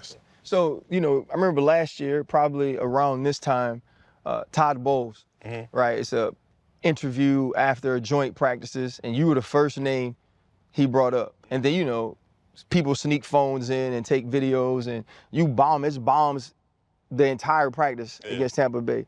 Was that sort of a moment where you were like, oh, okay, like, I can be different at this level? Nah, for sure. I feel like that was a big moment for me, and just coming into the season. I wouldn't say I was having a horrible camp, but I wasn't having the best camp or whatever. And just being able to go out there and go against another team, see some new faces and go out there and compete against them, I feel like I was able to excel, and I feel like that's where I really felt like I can really do something in this league. That was a big mark for me, just coming into the league, for sure. What's the biggest difference you felt from being at LSU to now walking into your second year in Jacksonville? What is probably, or what do you feel is your biggest space of growth that you've had in that time? Becoming more of a vocal leader, helping a lot of the younger guys out. Because when I was at LSU, I ain't really talk much. So I was just going out there doing my job, just going out there doing what I'm supposed to do. But I feel like becoming a leader, that's probably my biggest thing, and that's probably the thing I need to keep growing at the most, because I know that's what the coaches want me to do. Just coming out there leading, and not just leading by example, but being a little bit more vocal, going out there and helping get the offense going, get everybody going, really, because, I mean, they see what I do, but just hearing it, too, at the same time will help out a lot, too. How do you help Trevor? How like, that's what has to happen here. Trevor Lawrence, I met him in high school, and from the first time I ever watched him throw a football, I was like, that's what it's supposed to look like. Yeah. And then you see the statuesque quarterback build, you're like, that's what it's supposed to look like. That's why he's drafted first overall. That's why he wins the national championship at Clemson. And it's also why Liam Cohen is now here, right? It's about getting Trevor Lawrence to reach his full potential. What is it about him that makes you feel that this will be the year we could see the best of Trevor Lawrence? Like, he has taken more of, like, that leadership role, and he's, like, taking the next step. I feel like he's taking the next step in his game. Just whether it's building the chemistry with us, me, and all the other receivers, just talking to us a lot more, like, how we see certain routes, like how he likes it or how we might like it. Just like versus a certain coverage or something, he might see it like this way and just like stuff like that. But we might tell him like, no, I want to like such and such. But just finding that point with them where we can come to an agreement on stuff like that. I would say that's probably the biggest thing, just becoming more of a leader and becoming like, just seeing how we see things and what's the best way for us to execute these certain plays versus certain coverages. I would say that's probably the biggest thing. But I feel like this year I feel like this year is a year for him for sure. If I can share anything, having played alongside arguably the best quarterback to ever play in the game, Tom Brady, my 2 years in New England, I was in awe just being at practice with Tom. Everything Tom did was game speed. Yeah. From film, on the field, you know, gathering the guys after practice, everything was always 110 miles an hour, just like the game. Communication, what we're gonna do, what we anticipate, and that, I think you can probably help share with Trevor through the way you practice, like the way you talk in establishing yourself as a leader, because obviously, the better you do and you guys do, I get to talk trash to this one. I get to talk trash to this one. Because right now, they like, Freddie, your Jaguars ain't gonna beat us. But, you know, I stay and I'm patient, so I am patient. That's what we're supposed to do. You know, see, you are playing the game, right? I want to share something with you about Fred Taylor. When you're on the field, when you're applying your trade, right? when you out there sweating, it be hot as hell in Jayville. Yeah. It's humid, right? That's You it. expect somebody like Freddie T, a Jaguar legend, to be in the trenches with you. That's not where he at, dog. Freddie T is sitting. Bro, is the chair red? Was the chair red, Fred? It's a black chair, man. So he got a big old chair. It's like velvet, right? And he is roped off, dog. Freddie T got a rope around him, and the rope not close. Yeah. Now, BT, like if you sitting here, the rope past the logo, right? And when people walk up, while Freddie T, the game going on now, when they walk up, they gotta ask the security guard, is it possible for me to speak to Mr. Taylor? Now, the security guard, even though Fred could hear him, ask Fred, Mr. Taylor, is it okay if these people speak to you? And you know what he says? They may speak. To give him a thumbs up or a thumbs down. It's like Gladiator. Game of Thrones. Bro, it's like Gladiator when Fred T goes I know to you the- don't believe him, right? First, he's like red, Kappa, then velvet, and then the rope. Look, I'm at work. Yeah. You know, I am the most approachable Jaguar in the history of this organization. Yeah. Anywhere. I show love and they give me love back. But it's roped off because I would never get my work done. Yeah, you gotta I do your gotta job. watch, I gotta report, I gotta do the radio show. I'm taking notes. My memory ain't always the best, so I gotta take my notes. And I'm supporting y'all. I'm supporting y'all. So how did practice habits and leadership and trying to get the best out of my guys so we can win something turn into me? It ain't about me. I'm talking about We the here lack for- of we here leadership for you show you. sitting in that seat. Nah, we here for you, bro. We here for you. But I believe that you guys are gonna definitely turn it up, man. And you always got my full support. I don't know about this one, but I love to see it. Yeah, I have an actual practice question though, because Freddie T mentioned in practice, we had Devontae Adams on the show, and Freddie T has this cool question he's been asking that who are 3 people you're rooting to have a great year, and then 1 person who you won't say out loud who you're rooting to have a good year. So he asked Devontae Adams that, and the first name he used was Travis Hunter. Yeah. And he talked about some of the hate that Travis gets. He talked about some of the negativity that just surrounds certain things that weren't even because of him. And then he also said, though, I think it's hard. Chan asked, he's like, I think it's going to be really hard to play both ways. You know, you've gotten to see him at practice. I'm not sure how many times you've had an opportunity to go against him.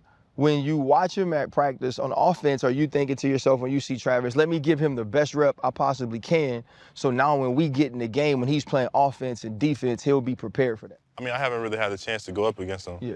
as much, or maybe like 2 or 3 times. Gotcha. That was really about it. When he's out there on defense or whatever, I'm talking to the receivers. Make sure y'all give him, make sure y'all go at him. Don't take nothing. Don't go off because he's just him, or still push at him. Because at the end of the day, if this is what he want to do, he gotta make sure he's at the top of his game. You gotta make sure he's getting better each and every day. Yeah. But I mean, he takes on the challenge each and every time. So he's going out there making plays, whether it's on offense, defense.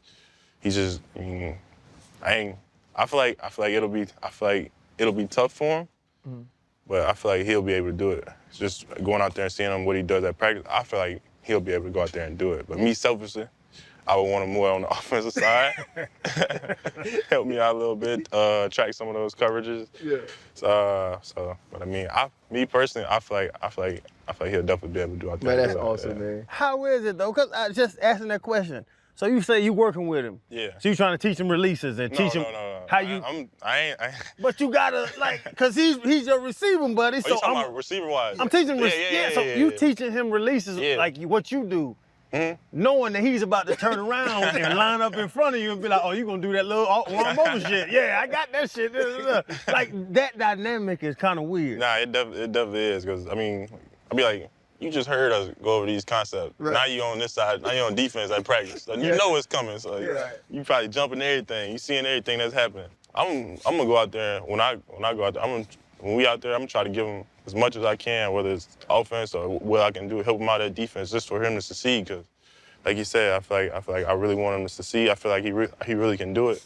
So I'm gonna go out there and try to help him as much as I can, give him as much tips as I can. So yeah. And the videos, we pass them around, we send them to each other. Yeah. Is he the stupid athlete that we see? Like, did he jump off the? Yeah. Like, he jumped off the screen to us. Yeah. Does he jump off the field to you? Like, oh, that's He has something. The other day, I think it was like a scramble drill where Trevor was just rolling out and just threw it up to him. I swear, he jumped so high off the ground and he went got it too, but when he came down, it ended up coming out. But just to see how he can go up there and go get it, I was like, I love to see like really good football players talk about other really good football players, and they be like, shit. Yeah, that was a light bulb moment, bro.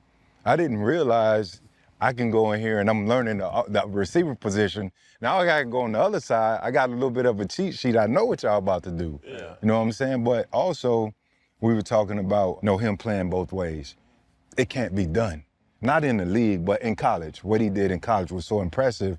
But another thought that hit me was— You said it can't be done? No. A lot of people said you can't play 130 like snaps. every snap. He played every snap in college.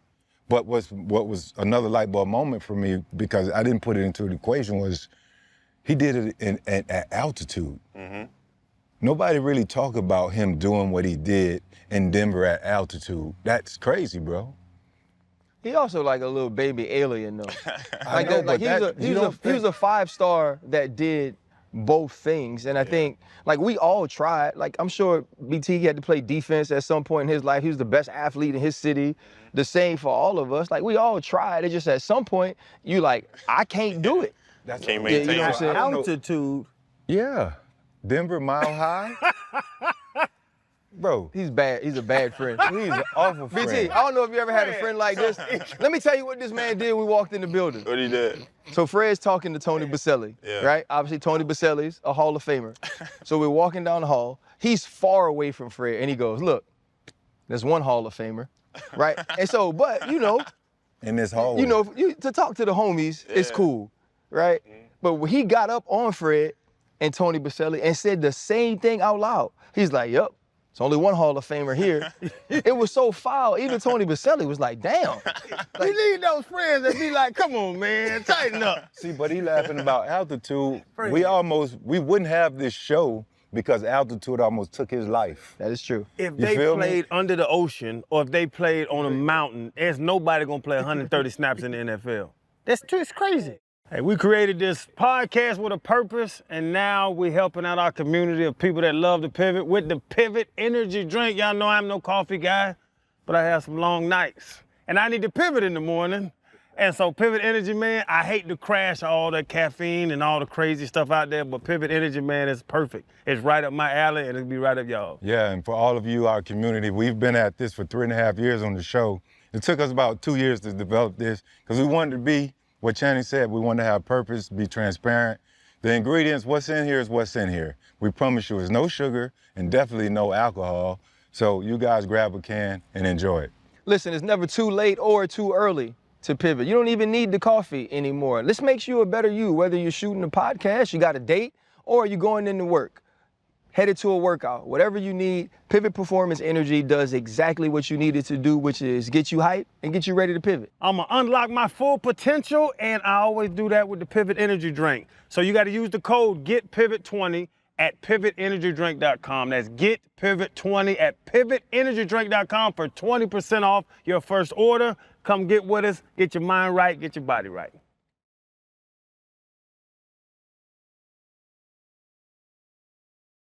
Fred mentioned this earlier, small markets, and that's why I got to the Hall of Fame story, right? It's a small market team, and the other piece of it is you talking about, hey, do I get the respect I deserve? Or if Channing asking you that.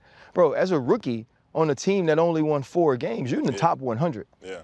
Right? So that means your peers and the people that watch you play, they understood what it was like to get out there and have to guard you. What were some of the harder games or toughest players you had to play in this league where you marked that guy down like that's somebody who I know every time I see him, I'm gonna have to bring it? Houston, Derek, for sure. Played the Bears out there in London. Jalen Johnson. Jalen Johnson, nice. Houston for sure, though. Houston with Derek for sure. I would say he was probably like the best one I went against this for season. Years, for sure. For years, this division had DeAndre Hopkins versus Jalen Ramsey, right? And that was a game you'd mark down when Houston played Jacksonville early on in their careers. That was going to be a difficult game for both of those players.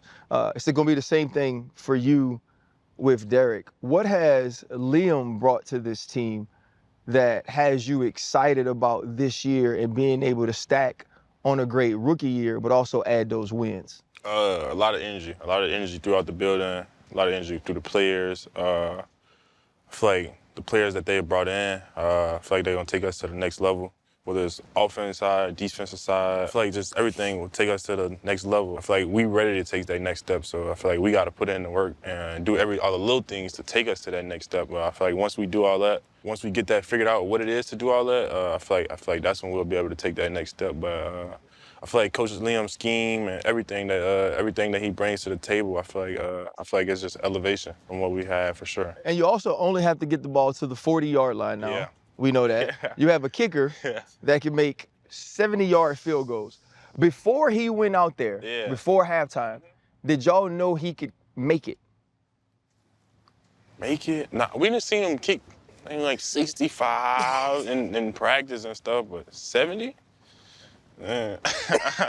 I'm on the sideline. I said, we kicking it? I'm like, how far is it? It's like 70, I think. I'm like, how we know? Ain't got one more play or something? You could get to the Hail Mary. Yeah, I'm like, I say 70. It's crazy. He said, I talked to Coach, and he said he came to him and said, hey, call a timeout, let me go at it. I was right by him on the side. He was like, kick it. Kick it. He was like, if we get right here, I want to kick it. And he was like, so he just said, kick it. And I'm like, yeah, Coach say he earned a little street cred. Word around town, they call him Cam Curry now. Cam Little I ain't Curry. heard that one, but hey. Like Steph Curry. Yeah. Bringing the offensive guy. Yeah.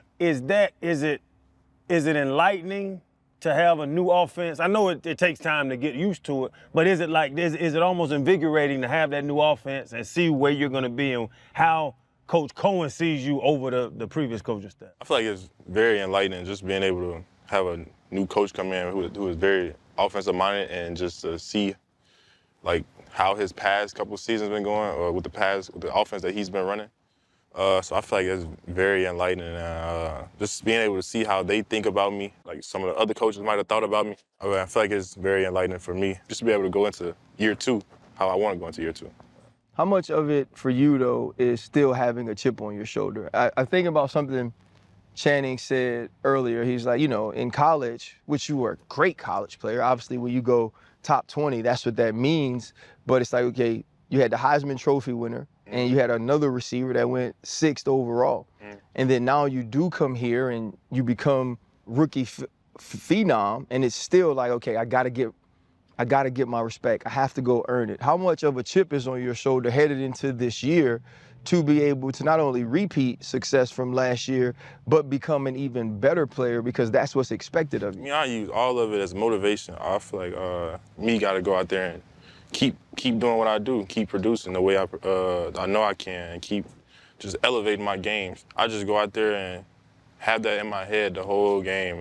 I'm like using it as motivation. Like they didn't have me in this, so I'm gonna go out here and do this. They had him ranked above me, so I'm gonna go out there and show them why he not ranked above, why I feel like I'm ranked above him.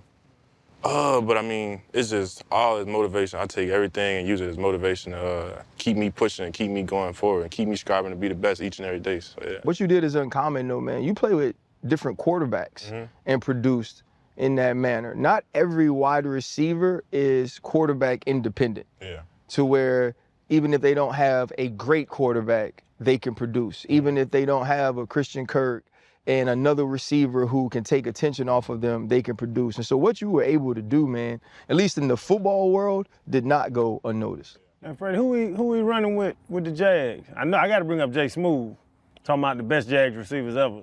Obviously, there's only one at the top. That's who you shoot for. Yeah. You're gonna shoot for anybody, it gotta be Jimmy. Yeah. That's gotta be the mindset. To be in that, you know what I'm saying, you don't want to put the cart before the horse, but like, you got a chance to be one of the greatest in an organization with the, if you extrapolate out the numbers of what you had your rookie year, but just knowing that and seeing what you could do, bro, it's something special in you. I mean, I don't really try to look at that right now. I'm just trying to focus on year 2 right now. And then at the end of my career, I look back and hopefully then I'll be able to say, yeah, I'm one of the best to come through this organization. I'm one of the best to even play in the league, for sure. Do you try not to smile, or do you just not smile? Man, we joking here. you enjoy yourself, brother? Yeah. Man, everybody say that. I don't know. That's just me. I don't know.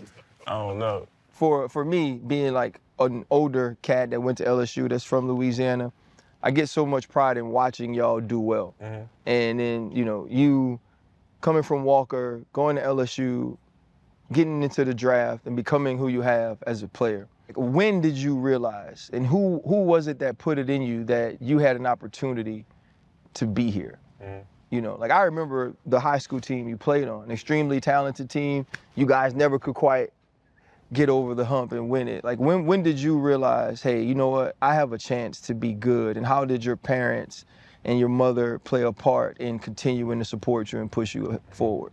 When I really felt like I had a chance to be good, it's probably had to be during college when I was, just at practice, just being able to go out there and win some of the reps I was winning.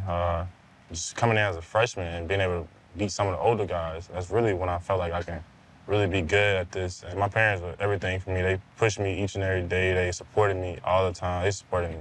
They've been supporting me for my whole life. Just to be able to have them in my corner and always pushing me, always just supporting me, I feel like they were everything for me. And I feel like they got me to this point. My dad, he helped me out. I mean, we've been since I was 5, 6 in the yard, running routes, doing like little things, just like little stuff. But he always been there. My mama, same thing, always been there for me my whole life. But having them two in my life, and supporting me the way that they did, I feel like this what's got me here. So I give everything to them. How has it been being here, though? I was the same way. I grew up in Louisiana on the West Bank of New Orleans. I went to school an hour away from my parents. I saw them all the time. They were at every game. They could visit me during the week. I could drive home on weekends in the off season. And then I was in New York, and I was by myself. Yeah. When you make that move to Jacksonville, what was that adjustment like for you? Because now you're in a different place with more responsibilities and a real damn job. I feel like the adjustment was pretty smooth for me, though. But I mean, my parents were still back and forth a little bit. They was coming out here, a little bit, just to, because I mean, they know where I had been at home. I went to college 20, 30 minutes away. Just coming out here to Jacksonville, I mean, they knew it was like afar. So just, they were, like I said, continuously supporting me. So they would come out here they would try to come out here at least once or twice a month for sure, just to come out here and check on me, just like little things like that. That was probably the biggest thing that probably helped me out for sure. Yeah. What about the nightlife? You sound good, and your mom and daddy. Like, I've been to New Orleans, and now I've been to Jacksonville. Sorry, Freddie. Is there anything going on here? I just don't want to go eat chicken wings all the time. Nah, not out here. If you want nightlife out here, I don't think out here is a place to be. What's it called? Foxy. Man, chill out, Foxy man. lady. We're not talking about that. We're not talking about Foxy lady on the show. Foxy lady? What that is? RC. It doesn't exist. It ain't around It no is more? not the Foxy lady. What's it called? It was the Silver Fox. Silver Fox. They had some good wings, like Lou Will wings. I didn't Like even know lemon they pepper had. wings, like I didn't lemon know pepper they had blues. food. like Magic City wings. Yeah. You always want to bring that up. Yo, Hank, Silver Fox we need to was off the chain. we need to hook him up with Lil Duval, man. With Lil Duval come down so he I know Duval. I mean, they love you too, bro. Yeah, they definitely love you. The city love you, obviously. That's just how Jacksonville is. Other NFL cities, other than maybe Pittsburgh, their fans crazy. They show up regardless. We start winning a bit more around here. You will see and feel all of the love, man. Be a little bit more stuff to do. I got into a lot when I was here, so I don't know what's going on now. I did. I did. I can tell you off camera. Yeah, they used to get to it, but you know. But and then that was another part of me too that again that sort of hurt me early in my career too because I ain't really have no breaks. Like once I got going, I was going. And then I had to reel it back. So it's good. It's better for you can focus on becoming a Pro Bowler and an All-Pro. So Yeah. Same time, you still gotta have a little fun. a little outlet. Coming from where I come from, Baton Rouge. Hey, it's a little different. Hey, my dog sat back. He ain't sat back like that the whole show. He started talking about BR. He said, shit, the NIL kicked in late in that career. It's a different, little something, it's a different something to life. go with You it. know what I'm saying? That Different is life. amazing. BT, man, you know, headed into this season, though, from a team perspective. You know, you mentioned, we talked about Trevor and you talked about new additions, the Amis and the wide receiver room now as well. You know, Travis Hunter is going to be playing both ways. You have a run game. And so there are pieces here for you all to be something different. What are some of your main goals and focuses as a team this year to improve from being 4-13? Just being on the same page, everybody being on the same page, everybody wanting the same thing. But when we get on that same page, we gotta go out here and do what it takes to get to that level. So, I mean, that's probably the biggest thing, just being on the same page and being out here, going out here and executing what it takes to get to that level that we want to be on. I mean, I feel like once we do that, I feel like everything will fall into part for sure. Yeah, like the hard part about this league, man, is things change so fast. Was it as simple last year as Trevor getting hurt and it being difficult to rebound from that? Or I guess, what were some of the things that you believe played a role in the season not going the way y'all wanted it to as a team last year? I really feel like injuries for sure. That played a big role. I just feel like we wasn't on the same page, whether it's offense, defense, coaches, players. I just feel like we all wasn't on the same page. To pinpoint one little thing, I don't really know what it was. I feel like it was a variety of things that held us back from going where we wanted to go. I can't pinpoint one thing exactly. But you've never lost. Yeah, no. Your high school team was a good team. Yeah. Your college team was a good team. Yeah. Was it, how difficult was last year on you to be playing as well as you were individually, but also leaving the stadium and many times looking at the scoreboard, at least 13 times, and Jacksonville was on the short end of the points? It was hard. It was super hard for me. 'Cause like you said, I've never lost. I've never been like on a losing team. And the games were so close. I feel like we was always right there. Well, we lost like 10 one-score games. I feel like we was always right there, but we just couldn't get over that hump. So that made it even harder for me. But just trying to come in with a positive mindset each and every day and try to like fix what it was to get us over that hump. But I feel like we could never just get over it. So it was super tough for me just balancing that but trying to be positive at the same time. So I mean, it was tough. Was it tougher than scoring like 50 points and still losing at LSU because we had the worst defense of all time 2 years ago? It's definitely up there with it. Bro, and I was trying to refrain from this. Ole Miss, dog. Bro. BT, you went crazy. Yeah. Jay went crazy. Malik went crazy. Everybody lost their minds, dog. And how many points we gave up that day? What it was? 50? 50. Dog, when you go in the locker room, were you looking at the defense like, say, bro? Like, cause you know that's your real friends when you in college. Like that's your real homeboys. Yeah. When they let you down like that, was you hot? Definitely. I'm hot. I'm like, bro, like what's going on? What is it? We scoring. Wait, what is it? Just trying to figure out what the problem is. Why we can't get no stops or like what? But I mean, we a team at the same time. It was like we could have did a little bit more on offense. So. Yeah. Can't really put everything on them for sure. Y'all walked out and said, it's y'all. It ain't us. If we go 50 and we lose, he could have, hey, it was him, Malik Neighbors, and Jaden Daniels. He could have did that. He could have walked in and said, it is y'all, it is not us. You want to know how I know? Look at the scoreboard. That is not us. You've been on the other side of that too. You've been on the other side of that too. Yeah, we should have said it too in Pittsburgh a lot. But that's the beauty of where he is now in his career and what we have with the new regime, right? Everything's fresh. It's all a reset. Culture, I like to toss that word out. I love Mike T up in Pittsburgh, have an opportunity to sit down with him. It's about a standard. Like you can have a culture, and the culture, you can have different types of people in that mesh and create a certain culture, but what's the standard? Your standard coming from high school, from college, is winning. Last year, with the season you had and the accountability and everything that you did, guys will buy into you, whatever you say to them right now, and you just draw a line in the sand or in the grass. Say, we're not stepping across that. Unless we're going across that to battle, that's nothing less. We're not accepting anything less. And that's what we are. So as a second-year player, don't hesitate to assert yourself as a leader. If you want to be a leader, that's what it's going to take. hurting feelings, fuck it. Yeah. Like, it just comes with it. They gonna still get paid. Yeah. They might be a little bit hurt, they gonna get paid, right? They gotta show up again. And if they don't show up over and over, they gonna be out of here.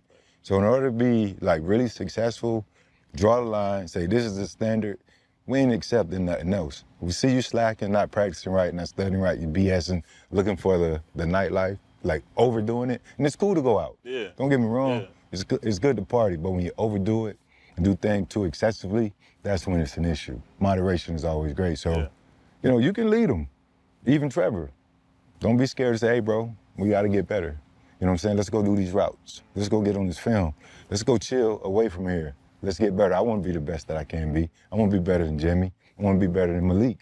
You know what I'm saying? I want you to be better than these other guys. So come together, you know, and create a winning product so you can be proud of yourself, regardless of individually, but as a unit. And then I can talk a little shit to these two in the process. This brings me to my last point for BT before I ask my last question. Yes, sir. When we go to Pittsburgh, right, and when we have conversations with them, I've never once had to give someone a pep talk, right? Would you say that? Like, we haven't sat with a Pittsburgh Steeler where I had to explain, hey, you got to push them this way, or you got to do this, because there's a history of winning, right? There's a history of we are working towards a certain thing. Jacksonville's history, one, they're an expansion team, but it has been up and down, right? They haven't had this like consistent level of this is who we are. We're going to continue to compete for championships. How do you change that? How do you change the history of an organization that is not synonymous with winning? Kind of like you said, coming in and setting a standard. You got to have a standard of what we gonna be and what are we gonna do to get to that level. So I mean, you got to have a standard, and you gotta. If people not abiding by it, you gotta let them know, or you gotta just. But I mean, just having a standard and what we gonna do to be able to get to that standard. I feel like that's what you gotta have to be able to be consistent and be able to take it to that next level. So I feel like that's the biggest thing that you gotta have. Do you set goals before the season? Like, are you one of? We talked to Bijan Robinson, and he said when he was in college, he set like these seemingly impossible goals to reach. He was like, you know, my first year I wanted 1,000, then I wanted 1,500, then I wanted 2,000. Do you set tangible goals like that heading into the season? I set goals before I do anything. Whether it's just doing like little stuff. I set goals of what I want to get accomplished, what I want to do. I mean, I feel like that helps me out. It keeps me motivated, pushes me each and every day to, like, say if I wake up I'm not feeling good or something, but I know I got my goals in the back of my mind, so I know what I got to do to strive each and every day to get to that goal. So I feel like it just helps me out and keeps me motivated as an individual. So yeah. I love that. Well, man, listen, bro, I appreciate you. You know me, I'm trying to get a Tiger on here anytime I can. You know, I was like, Fred, hey, can you hit the Jags up and see if we get BT? I was like, I can shoot him a DM, you need me to. So with that said, what's your biggest pivot in life? That's that one moment you can look back on and say, with this happening to me or for me, I wouldn't be, or I am who I am today. Just seeing the way my parents supported me, and how they raised me, and me just wanting that for whenever I get older and wanting if I have kids or whatever. Yeah. So I'd probably say I probably have to be the biggest thing for me for sure. Like, how much influence have they been on you, man? Because like you talk about your parents the way I talk about mine, you know, and like my parents, we're still like that. Yeah. You know, like my pops have been on the road with us. You know what I mean? Like, how big of an influence is that? Because you even said, like, when I get older and I have kids, like, you want it to be like them. Like, just talk about the effect, man, that they did have on you. I mean, I just feel like they've been great to me. They've helped me out. They supported me my whole life. Whether if I didn't have something, and they would find a way to go get it, find a way for me to get it. Some just like little things like that, bro. I feel like, I mean, they did everything for me to get here to this spot so I can live the life that I want to live and do the things that I want to do. So, I mean, I feel like I owe them everything. So. I love that, bro. Listen, man, I wish you the best. I hope you kill it again. I mean, I know individually, I've only seen you excel, and I do hope that leads to team success here, man, because it's one thing to feel like you're doing something great by yourself, but ain't nothing like winning games, dog. Yeah. Being able to walk into work on Monday morning, know you're gonna watch that film, and at the end of the day, the Jacksonville Jaguars are the team that walked away victorious. So, man, for Freddie T, for Chan, for me, bro, BTJ, man, we thank you, bro. We appreciate you. Do your thing. Appreciate all y'all. My dog. Duval. No, he's no, you got Duval. Duval. That is, we changing it. We changing it, man. We changing it for Coach. Hey, we changing it for Coach. Cool, bro. Hey, Coach when the cool boys as go a to the fan. playoffs, Coach will get together and go, Duval. He better run it back. My boy, appreciate you. Appreciate They you. start BT, you hooped in high school too, huh? Yeah, a little bit. Like A little bit? Yeah. Yeah, man. Definitely look like it. But see, though, like, that's the thing, like, basketball is not like that in Louisiana. You Like, don't think? Skylandville from was there? nice. At Or one is he from Skylandville was really good. Like nice back at in the one day? point. Was Prep. Romeo Swift? Was he from? Stromae. He's from Shreveport. See, Yep. I had He some was from some Shreveport. players. It was So we had a dude, he bro, wasn't and he's from way there. too young for this. His name was Randy Livingston. I know Randy. Randy was my AU coach. Okay. Yeah. Randy Livingston was the best, honestly, as a high schooler, he was the best basketball player I'd ever seen in person. He would play center on defense, dog, and point guard on offense. Peyton was on his team. He went to school with Peyton Manning. Bro, in the camp, he was the McDonald's National Co-Player of the Year. Guess who the other person was? Jason Kidd. Really? In the summer camp at LSU before his freshman year, just teaching the kids how to do a jump stop, blew his ACL. Oh, Came back, did the other one. Couldn't do it. I just about to ask why I ain't never heard his name Because before. but listen, bro, he had all those knee surgeries. He still played in the league for like 8 to 10 years. He just couldn't do. He couldn't be who he was. He was just such a good hooper. He could still bring it up the court, pass it, run an offense. But it was dunks, trays. Like he was crazy. Football version of him, Frank G. Frank Gore was like that. Frank blew out both ACLs, still went to They broke it UM. to- No, that's Still what went to happened to UM, me. went crazy with I all would that. have been Ray Lewis if I ain't hurt my knees. This is only because CJ and them did it all to me. Oh, yeah. Chauncey, yeah. Yeah. Yeah, I'm ready.